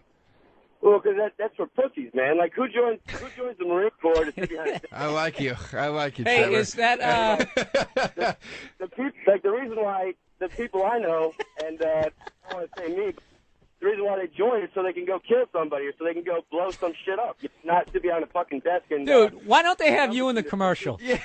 You know what they should have? They should have the first half of the commercial where they teach you people computers and all that stuff, and then you just bust in the middle of it with a fucking, like, AK just going, that's for pussies. Yeah, Trevor. Navy is for pussies. Trevor, if you would have called me when I was in high school, they would have had me. Because the guy that called me just went, I hear you play the drums, Joe. And I was like, yeah. And he goes, how'd you like to play them for your country? And I was like, I really wouldn't, actually. If you would have called me and be like, dude, you want to go blow some fucker's face off? I'd be like, yeah. That's... You ever see that movie Uncommon Valor? It's just like that. There's going to be 50 of them and one of you, and you're not going to die. Well, listen, man, I got to tell you, I got nothing but respect for anybody who's over there. Christ, I mean, even if I was over there not seeing action, the fucking sunburn that I would get. But I'm just saying, man, the fact that you guys ought to get a little more money. But that's fun. That's funny. People fake it like they've been like maybe seen some action, like the 40-year-old virgin. Right. So he tries to act like he got laid, and he's talking about touching titties. Like, yeah, it's just it's like a bag of sand. Well, the Wigger analogy you brought up, the hey, suburbs, easy there, Kramer. That's easy, okay? We don't need Jamie Masada with the fucking Laugh Factory logo behind him. Buddy, listen. That's a perfect analogy. Trevor, though. thanks for calling. Thank you, Trevor. That's a perfect analogy. Like, it really is. Like, dude, all my analogies are right on the fucking money. Well, 90% of them. 90%. 75. Just out of curiosity, did we piss off anybody in Texas at all? No. All right. Nobody. Well, they think they all agree then. No more That Navy must be stuff? right. Because there's Steve in Long Yeah. Island. Yeah, he actually agrees with you guys. All right. Steve. Yo, yeah. You know, the actual amount of people actually see action over there is probably like 5%. You know what? I like more this like guy's using 1%. percentages. 1%. 1%. It's that low? That low. I was over there in Afghanistan, and it was hot. And that was about, and I made sure the UN didn't get in our way. Let me ask you, are you back? Yeah, I'm back. Listen to me, are you back? No, I'm calling from a fucking cell phone in Afghanistan. I'm really an idiot. Yeah. All right, when you go out to bars and try to get pussy, do you try to pretend like you saw Every single time. You try to pretend like you saw action. Oh, every single time. Okay, can you do the voice? Can you do the voice I've like seen things, man. I've seen things. Yeah. You just don't ask questions. Hold on. I'll be the chick. Let's role play it. Ready? Right. So I'm just standing at the bar, all right? And you're approaching me. So go ahead. Hey, sweetie, what's going on? I was in Afghanistan. Hey, Yeah. what was that like? The death over there. It's awful. Oh, my pussy's so wet. Joe, that was the worst impression of anything. You sound like you were bombing an audition to be the next Muppet on Sesame Street. I don't know. It's a sock puppet with a high voice. Oh, that's amazing. I just made my voice go a little higher. There's no depth to this character whatsoever. Joe DeRosa, see? On the spot. Joe DeRosa. I give you what I got. Steve, did you get laid, though? Oh, yeah, plenty of times. It That's works. awesome, dude. It works. Just the uniform. Do you practice in the mirror to get that fucking 200-yard stare? You know, it works every time when you shake your head when you're giving the lines too. Like you got something else going on in the back of your head. Oh, that's good. I like it. Oh, that's good, man. Would you be offended if I tried that later on tonight? You know what? I'd be offended if you didn't. Okay, I got a green jacket. I might throw that on a little bit later. Just Yeah. sort of... Steve, come to the after party tonight after the show. You got it. Yeah, it's going to be at where are we having it? Yes, the Subway. No, it's going to be hot, man. There's going to be a DJ. We're going to go to Playwrights Tavern after the show on 49th Street between 7th and Broadway for our little after party. So if you feel like driving out, we'll be there drinking quite a bit. I'll be there. Plenty of seats, people. Yeah. All right, thanks for the call. Thank All right, you, well, Steve. we'll take one more. Do we have anybody who's in the Navy who's like pissed and saying, yeah, is there anybody that doesn't? My mop is defending your freedom? You know what the funny thing is? No. I mean, everybody's saying, yeah, you guys are right. I was in the Navy. Jesus Christ. Let's talk to Cody. Cody in Austin. We can't What's even up, be man? Oh, Cody in Austin. Here we go. We'll get a little double shot here.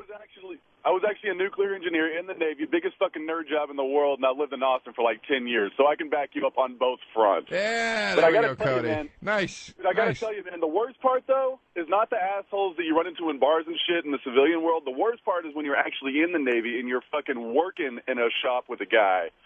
Like he's like in charge of you, watch center supervisor or whatever, and he's like that. Because when he thinks he's all fucking gung-ho because he's throwing some chemicals in beakers and shit. Right.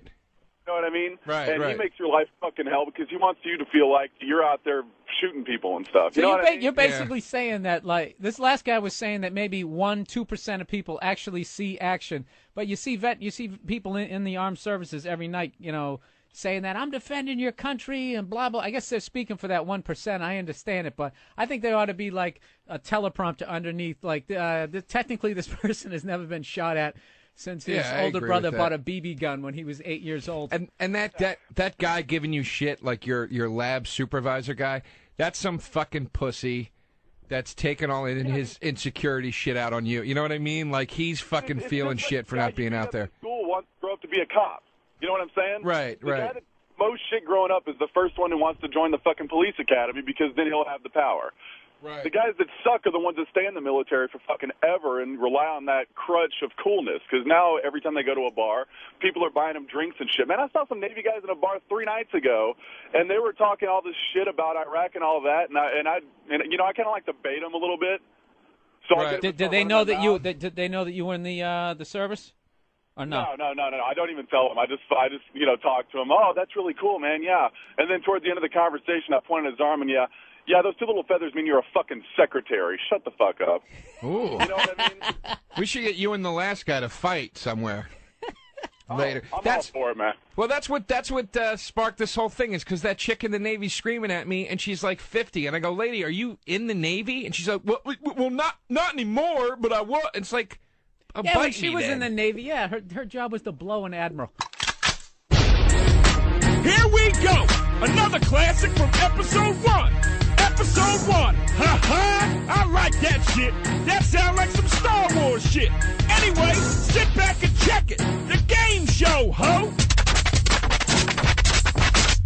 The reason that Nia is here is why am I here? We're going to do a game show of sorts right now. Basically, what it was is it's always funny to watch politicians when they're running for a certain office try to sort of politically correct their way through a tough question to answer something. They never answer the question. Tactfully. They never answer the question. They never answer the question truthfully, that's for certain. So we were thinking we should do a game show where we get random, really hard questions thrown at us being Bill and Greer and myself, and the goal is you have to answer these questions truthfully, but without losing any votes. That's the trick.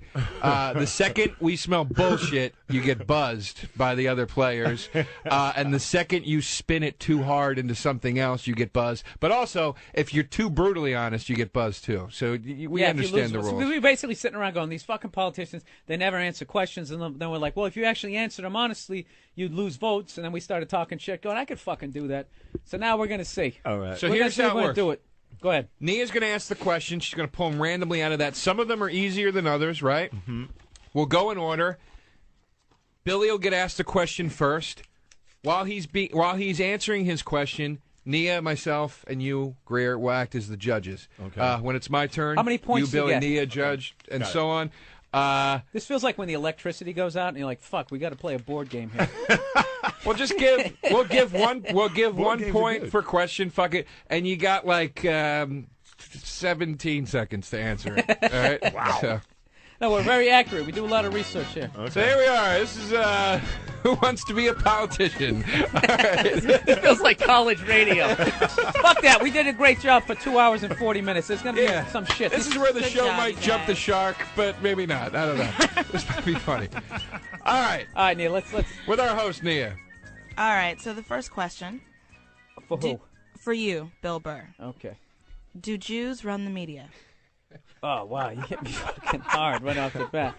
Well, I would definitely say that there are a lot of Jews in the media, but to suggest that they're all working as one is a little too, I don't know. There's a lot of them. But no, I say that they don't.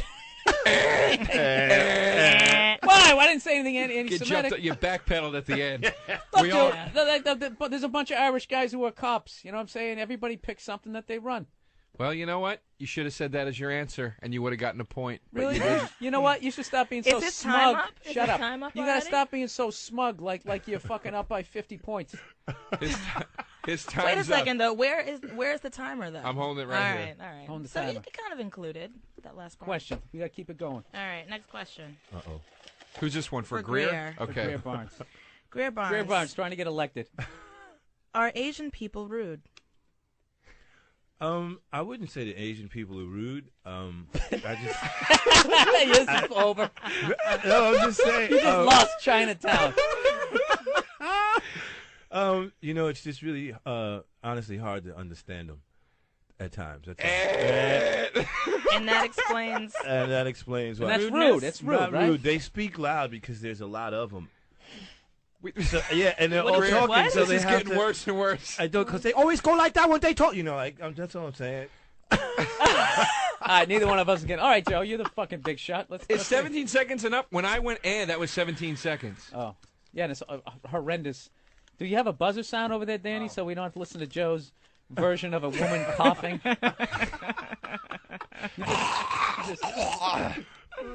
All right, what do you got for Joe? All right, for Joe DeRosa. Sweatshops. Do you care? They're so far away, aren't they? They are very far away. I think it is definitely an unjust policy that's going on over there, and I don't think that it should be happening. But then again, we all need sneakers, so Dude, you had it right there. You had it. You should have bailed right there. Where are the places where there are sweatshops? The Philippines? There you go. Taiwan? All that I don't know. As long as Foot Locker's full, I'm cool. Oh, I almost had a point. I did blow it. That sucks. Sorry. Here's a good one for you, Bill. Okay, I can do this. Are women funny? All right, go ahead. Next one. All right, Greer, you're up. That was brilliant. All right. He gets a point for that, right? That was Greer. brilliant. Yes. Oh, man. Mexicans. Mhm. What's the big deal? They were here first, right? I'm going to have to say no, they weren't here first. They weren't called Mexicans then. Wow. There goes and Tex-Mex. All that shit's gone.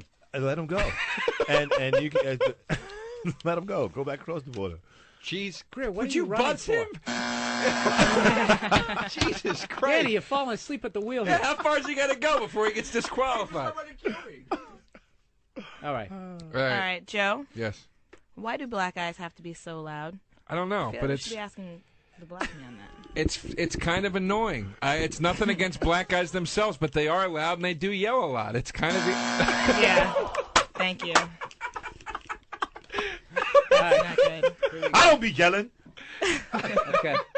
All right, Bill. Yep. At what age does someone become useless, and what should we do about it? I would say 86 if you can't drive. And, come on, dude. I mean, I can't even get halfway through it. Who votes after 86? just to keep score. No points. Nobody has any points right Dude, now. You got it. You had half a point. All right, this is the last round here. Oh, Jesus All right, Greer. Christ, man. Do you support the troops? Absolutely. I just don't support the war. Oh, dude, you hit. Perfect. There you go. Okay. No, that was perfect. Good. All right. 1 point for Greer. 1 point for It's Greer. going to be a black president. Come on, Joe. Step Okay, it up. Joe. Gay marriage, yay or nay? Yay. Of Yay. course, I think you it buzz makes him more just sense. to say yay. You fucking fag. Yay. It was written in the question, though. Huh? It says yay or nay. And so- Joe wrote the fucking questions. Oh. All right. All right. Are we still doing this? 'Cause Let's this do really- one more quick round, and then we'll All go right. to the All porn right. stuff. Bill, didn't we do more with this land than the Indians ever would have? Yeah, absolutely. I mean, they're getting shit-faced out on the fucking reservation, so... I mean... What, you guys don't want honesty in your politician? Okay? I'm Bill Burr. I say how it is. I say how it is. And if you can't handle the truth, then I'm not the one that you want to have as your can't believe senator. you led that off with, yeah, absolutely. You fucking smug prick. Yeah, absolutely. Jesus Christ, dude. Oh, brilliant. All right. So one more for Greer, one more for me, and we're Okay. done. Oh, all right. Uh-oh. Sorry. That's okay. I thought we were stopping Joe, you after this have one. to win. All right, Greer. Mm-hmm. Ooh. Is it time for a female president? Absolutely. This motherfucker gets all the easy but he's fucking questions. Oh yeah, why not? I mean, You're yeah, answering absolutely. honestly, though? Yeah, absolutely. He's answering easily. No, I'm answering honestly. Why Oh, not? okay, I really I think they believe should. him. Seriously. I believe him. No, Yeah, he's Greer- sincere. Greer, are you currently in a relationship? Yeah. Are you happy? Next See, question. you don't want a female president. I This believe is him. fucking Look, Watergate right there. just for the dude. Our relationship has nothing to do with how I feel. Joe, about we're running how out the of time. We have to country get should to be bad porno. Just for the warmth who that he run by said who? honestly with. Okay. All right. So, Joe, you think two guys making out is disgusting, don't you? I absolutely do not. I think it's a beautiful thing, and two men should be able to love each other instead of being. Dude, you just lost all the red states. You lost all the fucking red states. Greer Barnes with 2 points. Is the Greer next Barnes president. wins. All right. We'll be right back with some choice cuts from the motherfucking Uninformed mixtape, bitch! Uninformed! Alright, well that sucked. To hear the Opie and Anthony Show 5 days a week live on satellite radio, online on your phone or tablet, or even on demand, go to SiriusXM.com. Also, interact with the Opie and Anthony Show on Twitter, at Opie Radio, at Anthony Cumia, and at Jim Norton.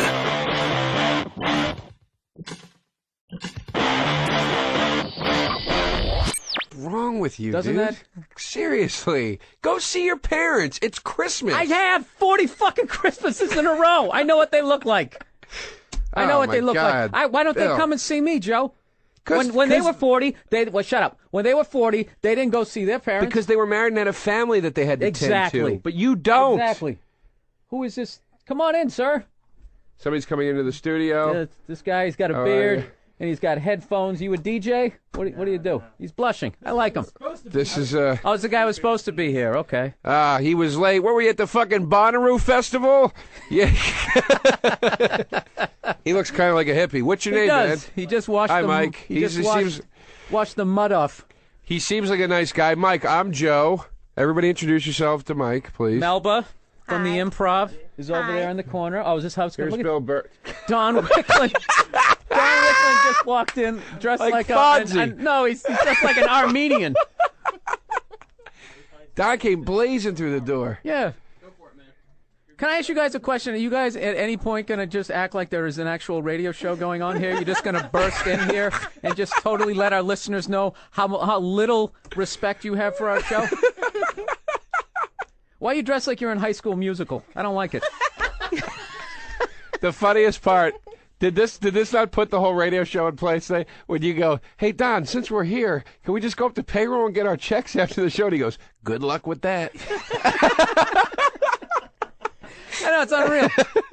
He thinks it's hilarious. that we XM wanna- slapping us right into place. Then we got to get paid. Yeah, thanks for all the support on the XM Uninformed tour. When are you going to send those banners? Don, where are you going? Yep, later. Have a good show. Bye-bye. Okay. See you guys. All right. Bye. So we're going to have a Thanks, new man. engineer every couple All of right. minutes. Good We Lord, got the Joe. new engineer. Joe, you know, we do quality radio. I don't know what it is. I don't We know if do. is that the way you say it in the industry?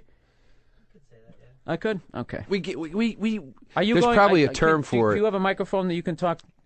Because you're not going to sit there with your beard and not chime in on this show, okay? That's not how it works around here. Oh, she does? Yeah, we can share them. Okay. Well, can What's you pass the, it over to him? Because I really let's just pass it over. I want to hear about his holiday plans. Basically, Oh, this is going to be nice. This is going to be good for the recording. The creaky XM mics. We're at the XM studios, people. Yeah, he was just giving me shit. We were on a nice, little roll there, and then Don Wicklund came in. He really did look like he was going to pound on a jukebox, didn't he? He came in blazing, man. Arms, chest out. You know what it was? He knew we were going to make fun of him. So he had that fear they're going to make fun of me. You attract what you fear. And to get the show back on track, Joe, that is why I am not going home for the holidays. Why? Because I'm going to attract what I fear.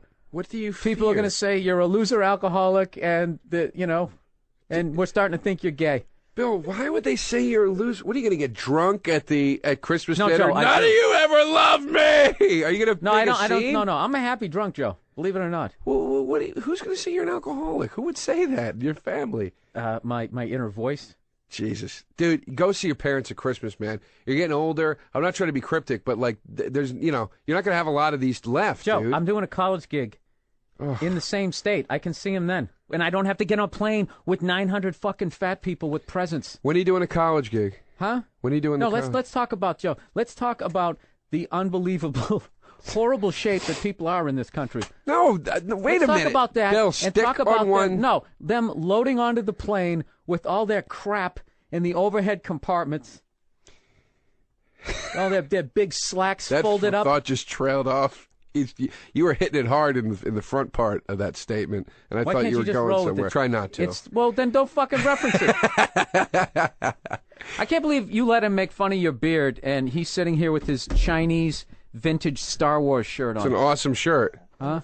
Yeah, if you're at a comic book festival. Yeah. Do you think this dude is not going to think this shirt is cool? It's awesome. I'm gonna say how t-shirt. shallow you are. What's his name? Michael. He's right. Yeah. Okay. Did you know that, Bill? No, and I was hoping you'd forget, and then you'd send it back over to me. We have a funny little moment. Well, but you had to be Mr. Smarty Pants over there. I ruined the joke. Michael, how far into the show are we? Evidently, every 25 minutes we have to take a break. So our friend Danny Boy back in New York can edit this up. We're about 16 minutes in. 16 minutes in. I think it's been a strong 16. What do you think, Mike? Absolutely. I mean, I just walked in here, but it's been pure gold since absolutely. I like Danny. Danny. Sarcasm. I like that. Danny, we miss you, man. Danny's not here, obviously, because we're in D.C. And he was a little hurt too Danny. because when I went to set this thing up, I figured we're in D.C. I called Don Wicklund. I figured I'd call the guy with the moose and the fancy T-shirts, right? And his Mad Max belt. He really. He is such a mess of a human being, Don Wicklund. I love him. He really is. He's a mess. Isn't he on like his 17th marriage? Ah, Jesus. I love that guy. You want to do this right now? Why? I don't know him as Joe, well as you do, so I'm afraid we asked to get paid. He laughed in our face, and now you're going to show sympathy? No, I don't know him that well, and I don't want to get into his personal shit. You know him well. You know him well enough to know that we don't, we got to wait that he 9 laughed years. at us to get our content Joe, what are checked. the odds we'll get paid for this show before 2010? No way. Yeah, no way. The merger. No way. The merger, photosynthesis. Barack will be out of office by the time we get paid for this, which, by the way, I didn't... Everybody kept calling, once January 20th comes, I didn't know what they were talking about. I literally thought that Barack was like, thanks, everybody, I won, and woke up the next day in the White House, like moved his shit in the next day. Oh, my God. I didn't know Bush was president until January. Do you think Bush just stands there the night of the election with his bags packed? Yeah. Yeah. And If they wrap this quick, we can make the 11 p.m. In like the waiting room of the Oval Office, just sitting there rubbing their hands together. How does it look? Like they're waiting for a kid to be born? Yeah. Yeah. Well, what did you, Joe? Did you vote? No, I never vote. Ugh. I never vote. He still won. He won. What was that? The guy? Can you put you got to swing it around. Put Melba on here. Here we go. Melba from the Improv was nice enough to give us a ride over here. Hello. Hi. Okay. How You are have an you? amazing radio personality. Yeah. She's got a good voice, She too. does. You have a really nice voice. Thank you. I'm trying to give you. You're getting all defensive. Look, your arms are crossed. No, I'm not. Yes, you are. No. You loosen up. See, Just put. if I raise my voice, then it won't be a great radio voice because I have a really naturally high voice. Oh, is that what it is? I'm trying to keep it radio. Oh, you're trying to keep. You're going late night DJ on us. All right. So what do you think about Joe didn't? First of all, is she close enough to the mic or no? She could be a little closer. Okay. There I am. This is really just one of the most unprofessional shows we've had, but it's still It's a good all one. right. Is it our fault? No, it's not. Me and No, Mike? not at all. It's Michael's fault. Okay. He should have said something. Let's blame he him. didn't. I did not. I did not vote. What do you think of that? I think everybody should vote right now. It's so pivotal. Like, you could have been a part of that big, what is it, like 18 to 29, 30 31. to 31. He's 31. 18 to 31, Youth of America vote. But, see, this is him holding on to his youth. He still goes home for Christmas. He's not registered to vote. He can't deal. He's wearing a Star Wars shirt. I like the shirt. Thank you. It's an awesome shirt. One of the improv games is you never say no. You always say yes, and you go with it. Or that's what he does. That was a nice 3-minute little rant we could have had. But, thanks to you, you just got to be like, you know what? I think it's a nice shirt. It's sewn well together. I believe in going home for Christmas. Thank you. Well, my family comes up to see me all the time. This Thanksgiving, though. How old are you? I'm 29. That's acceptable. 29 is acceptable. But you're going to start getting the questions. When you get married? What's going on? I get those questions constantly. Why would you go back there for your own parental? Because I love my parents, and I like seeing my aunts and uncles and my whole family at one time. It's just nice, dude. Nice. You're going to go home for the parental Guantanamo Bay and get waterboarded about how you're not married yet? You deal with it. Do you have an older brother or sister? Yes, I do. Like, usually they get the pressure that you don't have to get, right? Well, they've given up on him. Oh. Because, see, my sister, they're trying to make her have a baby. Me, they're just like, whatever. They don't care. Oh, they don't care? No. Do you feel left out like Jan Brady? No, I feel great. You do? They'll just keep attacking her. Are you the middle child? No, I'm the youngest. Oh, you're the baby. I told you. I saw that about you. Why? You had that adorable youngest sibling vibe. Oh, gosh. You really do. You don't like compliments. Why are you looking away? Look me in the like eye compliments. as I tell you how adorable you are. But I'm not, like... She's looking down. She can't do it, Joe. Yeah. It's all right. Take it. It's all right. Thanks, Joe. Take it. Take the fucking compliment. Why the fuck would you think after the second he gets elected? I wish they did it that way. That would be hilarious. It'd be like a reality show. It'll be like I'm I dumb, Love New Bill. York I'm or a something. fucking idiot. I don't know. I just never thought. It was just, there's just things you never think. You never stop and go, how does that actually work? How does that happen? I just never thought. It was just one we of those talked things. about this the other day. The difference between actually being stupid and the difference, there's a fine line between being stupid and not giving a shit. Right. You know what I mean? Yeah. Like, you're not a dumb guy. I mean, you're not a bright guy, Joe. You can't, go that far. But you're not a dumb guy. So, the reason why you didn't know that doesn't... a lot of people would think you're a fucking idiot because you don't know that. But I don't, I Joe. just don't care. Yes, you don't give a shit. I just don't You care. didn't vote, obviously. I didn't vote. No, I don't. Oh, somebody got a sticker the other day, huh? I did. Did you put that on your forehead walking It around? was right on my chest, on top of my Barack Obama shirt, yes. Do you know I went down there and they said that they couldn't find my name. I wasn't registered. So you're supposed to look that up. Huh? I wasn't registered where I was supposed to, and had to look it up. Oh, they tried that scam on you? They did. Did you think it was a racist thing? No. I felt it was reverse racism on me. DC's in quadrants, so Huh? They just put me in the wrong quadrant. Oh, to put you in the wrong quadrant? Like northeast, northwest, southeast, southwest. They put me in northwest. Who'd you vote for, McCain? No, Obama. Yeah, McCain. I feel like Sarah Palin has some really bright ideas. Needs to bring down Alaska. I felt bad. I felt bad for did McCain at the end. I really felt sorry for the guy at the end. McCain. I felt sorry for him. I felt sorry for I would him have when he voted said for the Mac is Obama. back. What'd you say? When he said the Mac is back, I was like, he lost. I would have. Yeah. I would have voted for Obama had I voted, but I felt bad for McCain. I really.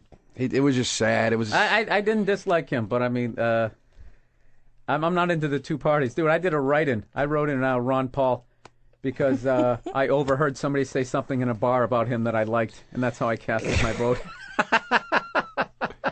You know what I like? I don't like to vote for either the Democratic or the Republican because then that gives me license to bitch no matter what happens because I didn't vote for him, and I always have the out.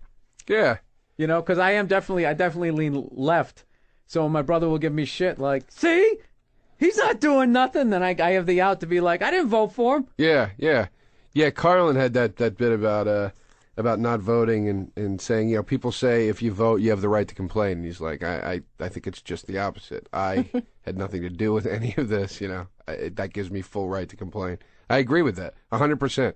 But that's not why I don't vote. I just don't. Do you know this? I think it's off his side. Joe, we're talking about Joe. Joe did a college gig in Mississippi. Okay, went to Mississippi, got on a plane, flew to Mississippi. The virus is an XL channel which may contain explicit language. Channel blocking is available by calling 1-800-XM-RADIO or in XM Canada 877-438-9677. And now, Uninformed with Bill Burr and Joe DeRosa. No reading, no research, just strong opinions. All right, hey, what's up? It's Bill Burr and Joe DeRosa for another edition of the Uninformed show. For what day is it supposed to be, Joe? November 22nd? Yes. So happy Thanksgiving to you, Joe. Hey, Bill. How did you enjoy your Thanksgiving that hasn't happened yet? Well, even on the air date of this show, it hasn't happened. The Thanksgiving's on the 27th, I believe. Why do you got to get technical? Or the 29th? This is the Saturday before Thanksgiving today. No, it isn't. The 22nd is. Thanksgiving is the third Thursday of every November. Yeah, we're the Saturday. 27 no. 7 times 3 is it's 21. Late this year. It's the last week in November this year. No, it isn't. Bill, yes, it is. It isn't. I bet you right now, half our listeners aren't even listening because they're fucking asleep from all the damn turkey. No. That's my cell phone. I'm going to find out when this is. If you haven't noticed, we're pre-recording this show. Yes. From Washington, D.C. So we're actually pre-recording it Son of a bitch, you're right. Of course I am. A few weeks before Thanksgiving, we're pre-recording this show in D.C., but it is airing right now the Saturday before Thanksgiving. So happy Thanksgiving either way, Bill. Okay. You have any plans for the holiday? You know what? I'm not doing shit. That's my plan. This year, I usually, travel or whatever, and I'm not doing it this year. I'm not going Thanksgiving. Am I boring you? No. I literally just started to answer his question. Why don't I shut my damn phone off? From my glasses. So you're going to lay around the apartment in Los Angeles? Yep. That's what I'm going to do. And I'm not going home for Christmas, and I'm not working New Year's. Fuck everything. I'm working New Year's, and I'm going home for both of these holidays. But that's all, I'm a kid still. I'm 31. I still get the spirit, To do what?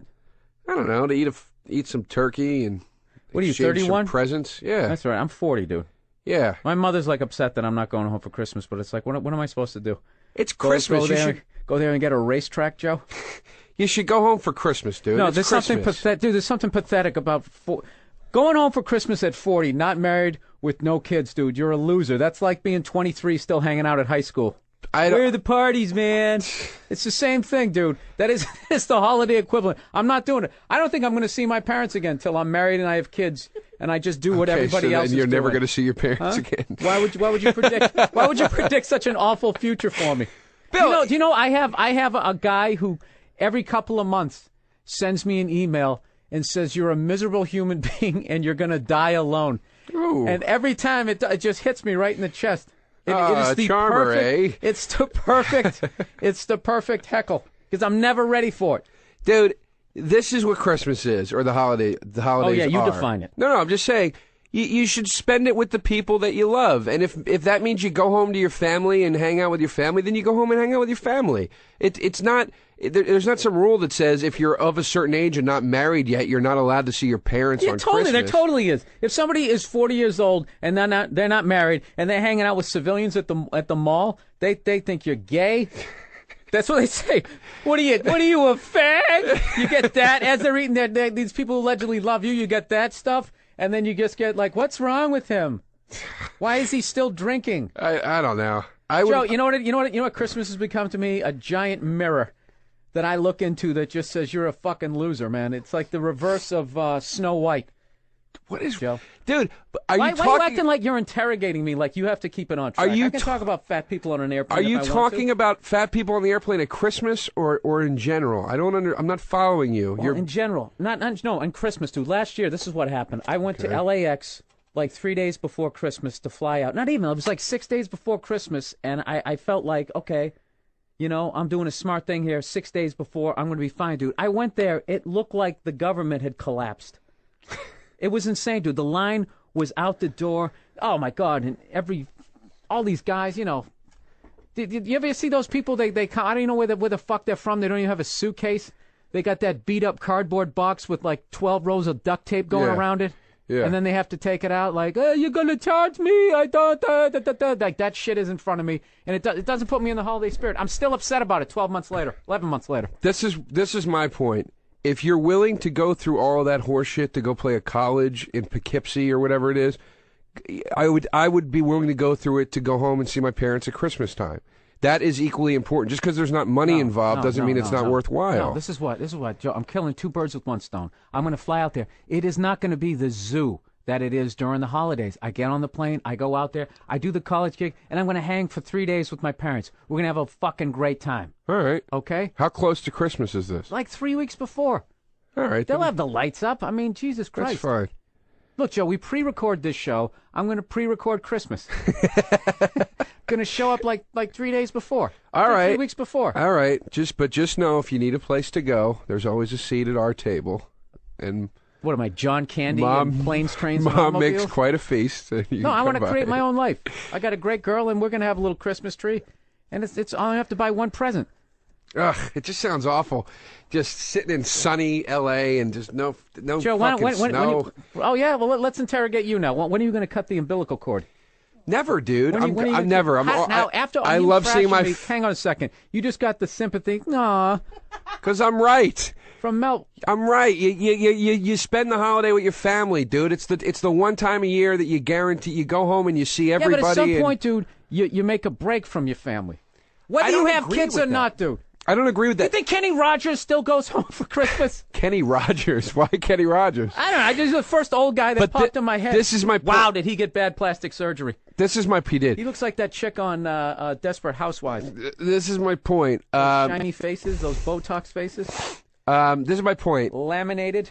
If you have your own family and it's like about your kids now and everything, that's different. I'm saying, but if you don't have that...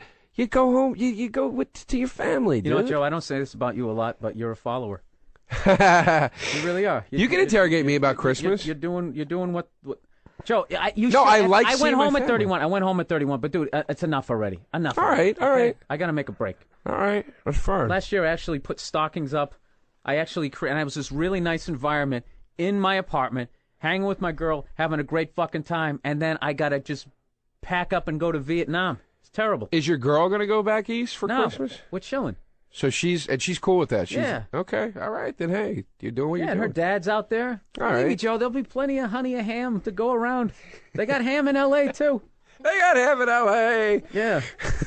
All right. I love that too. People just, sunny L.A., man, this is gonna suck. Like it snows every year. It never does. When's the last time it snowed on Christmas, Joe? It last doesn't. year. And you're always disappointed. I like but I like it to be cold and it just feels wintry. You know, whether there's snow or not. You're just gay in a weather way, not in a You're doing your way. bit. You like. I'm doing what? You're doing your own bit now that you get mad about at me. Well, that's What are you, a fag? You just did that bit at me. But if you listen to the joke, Joe.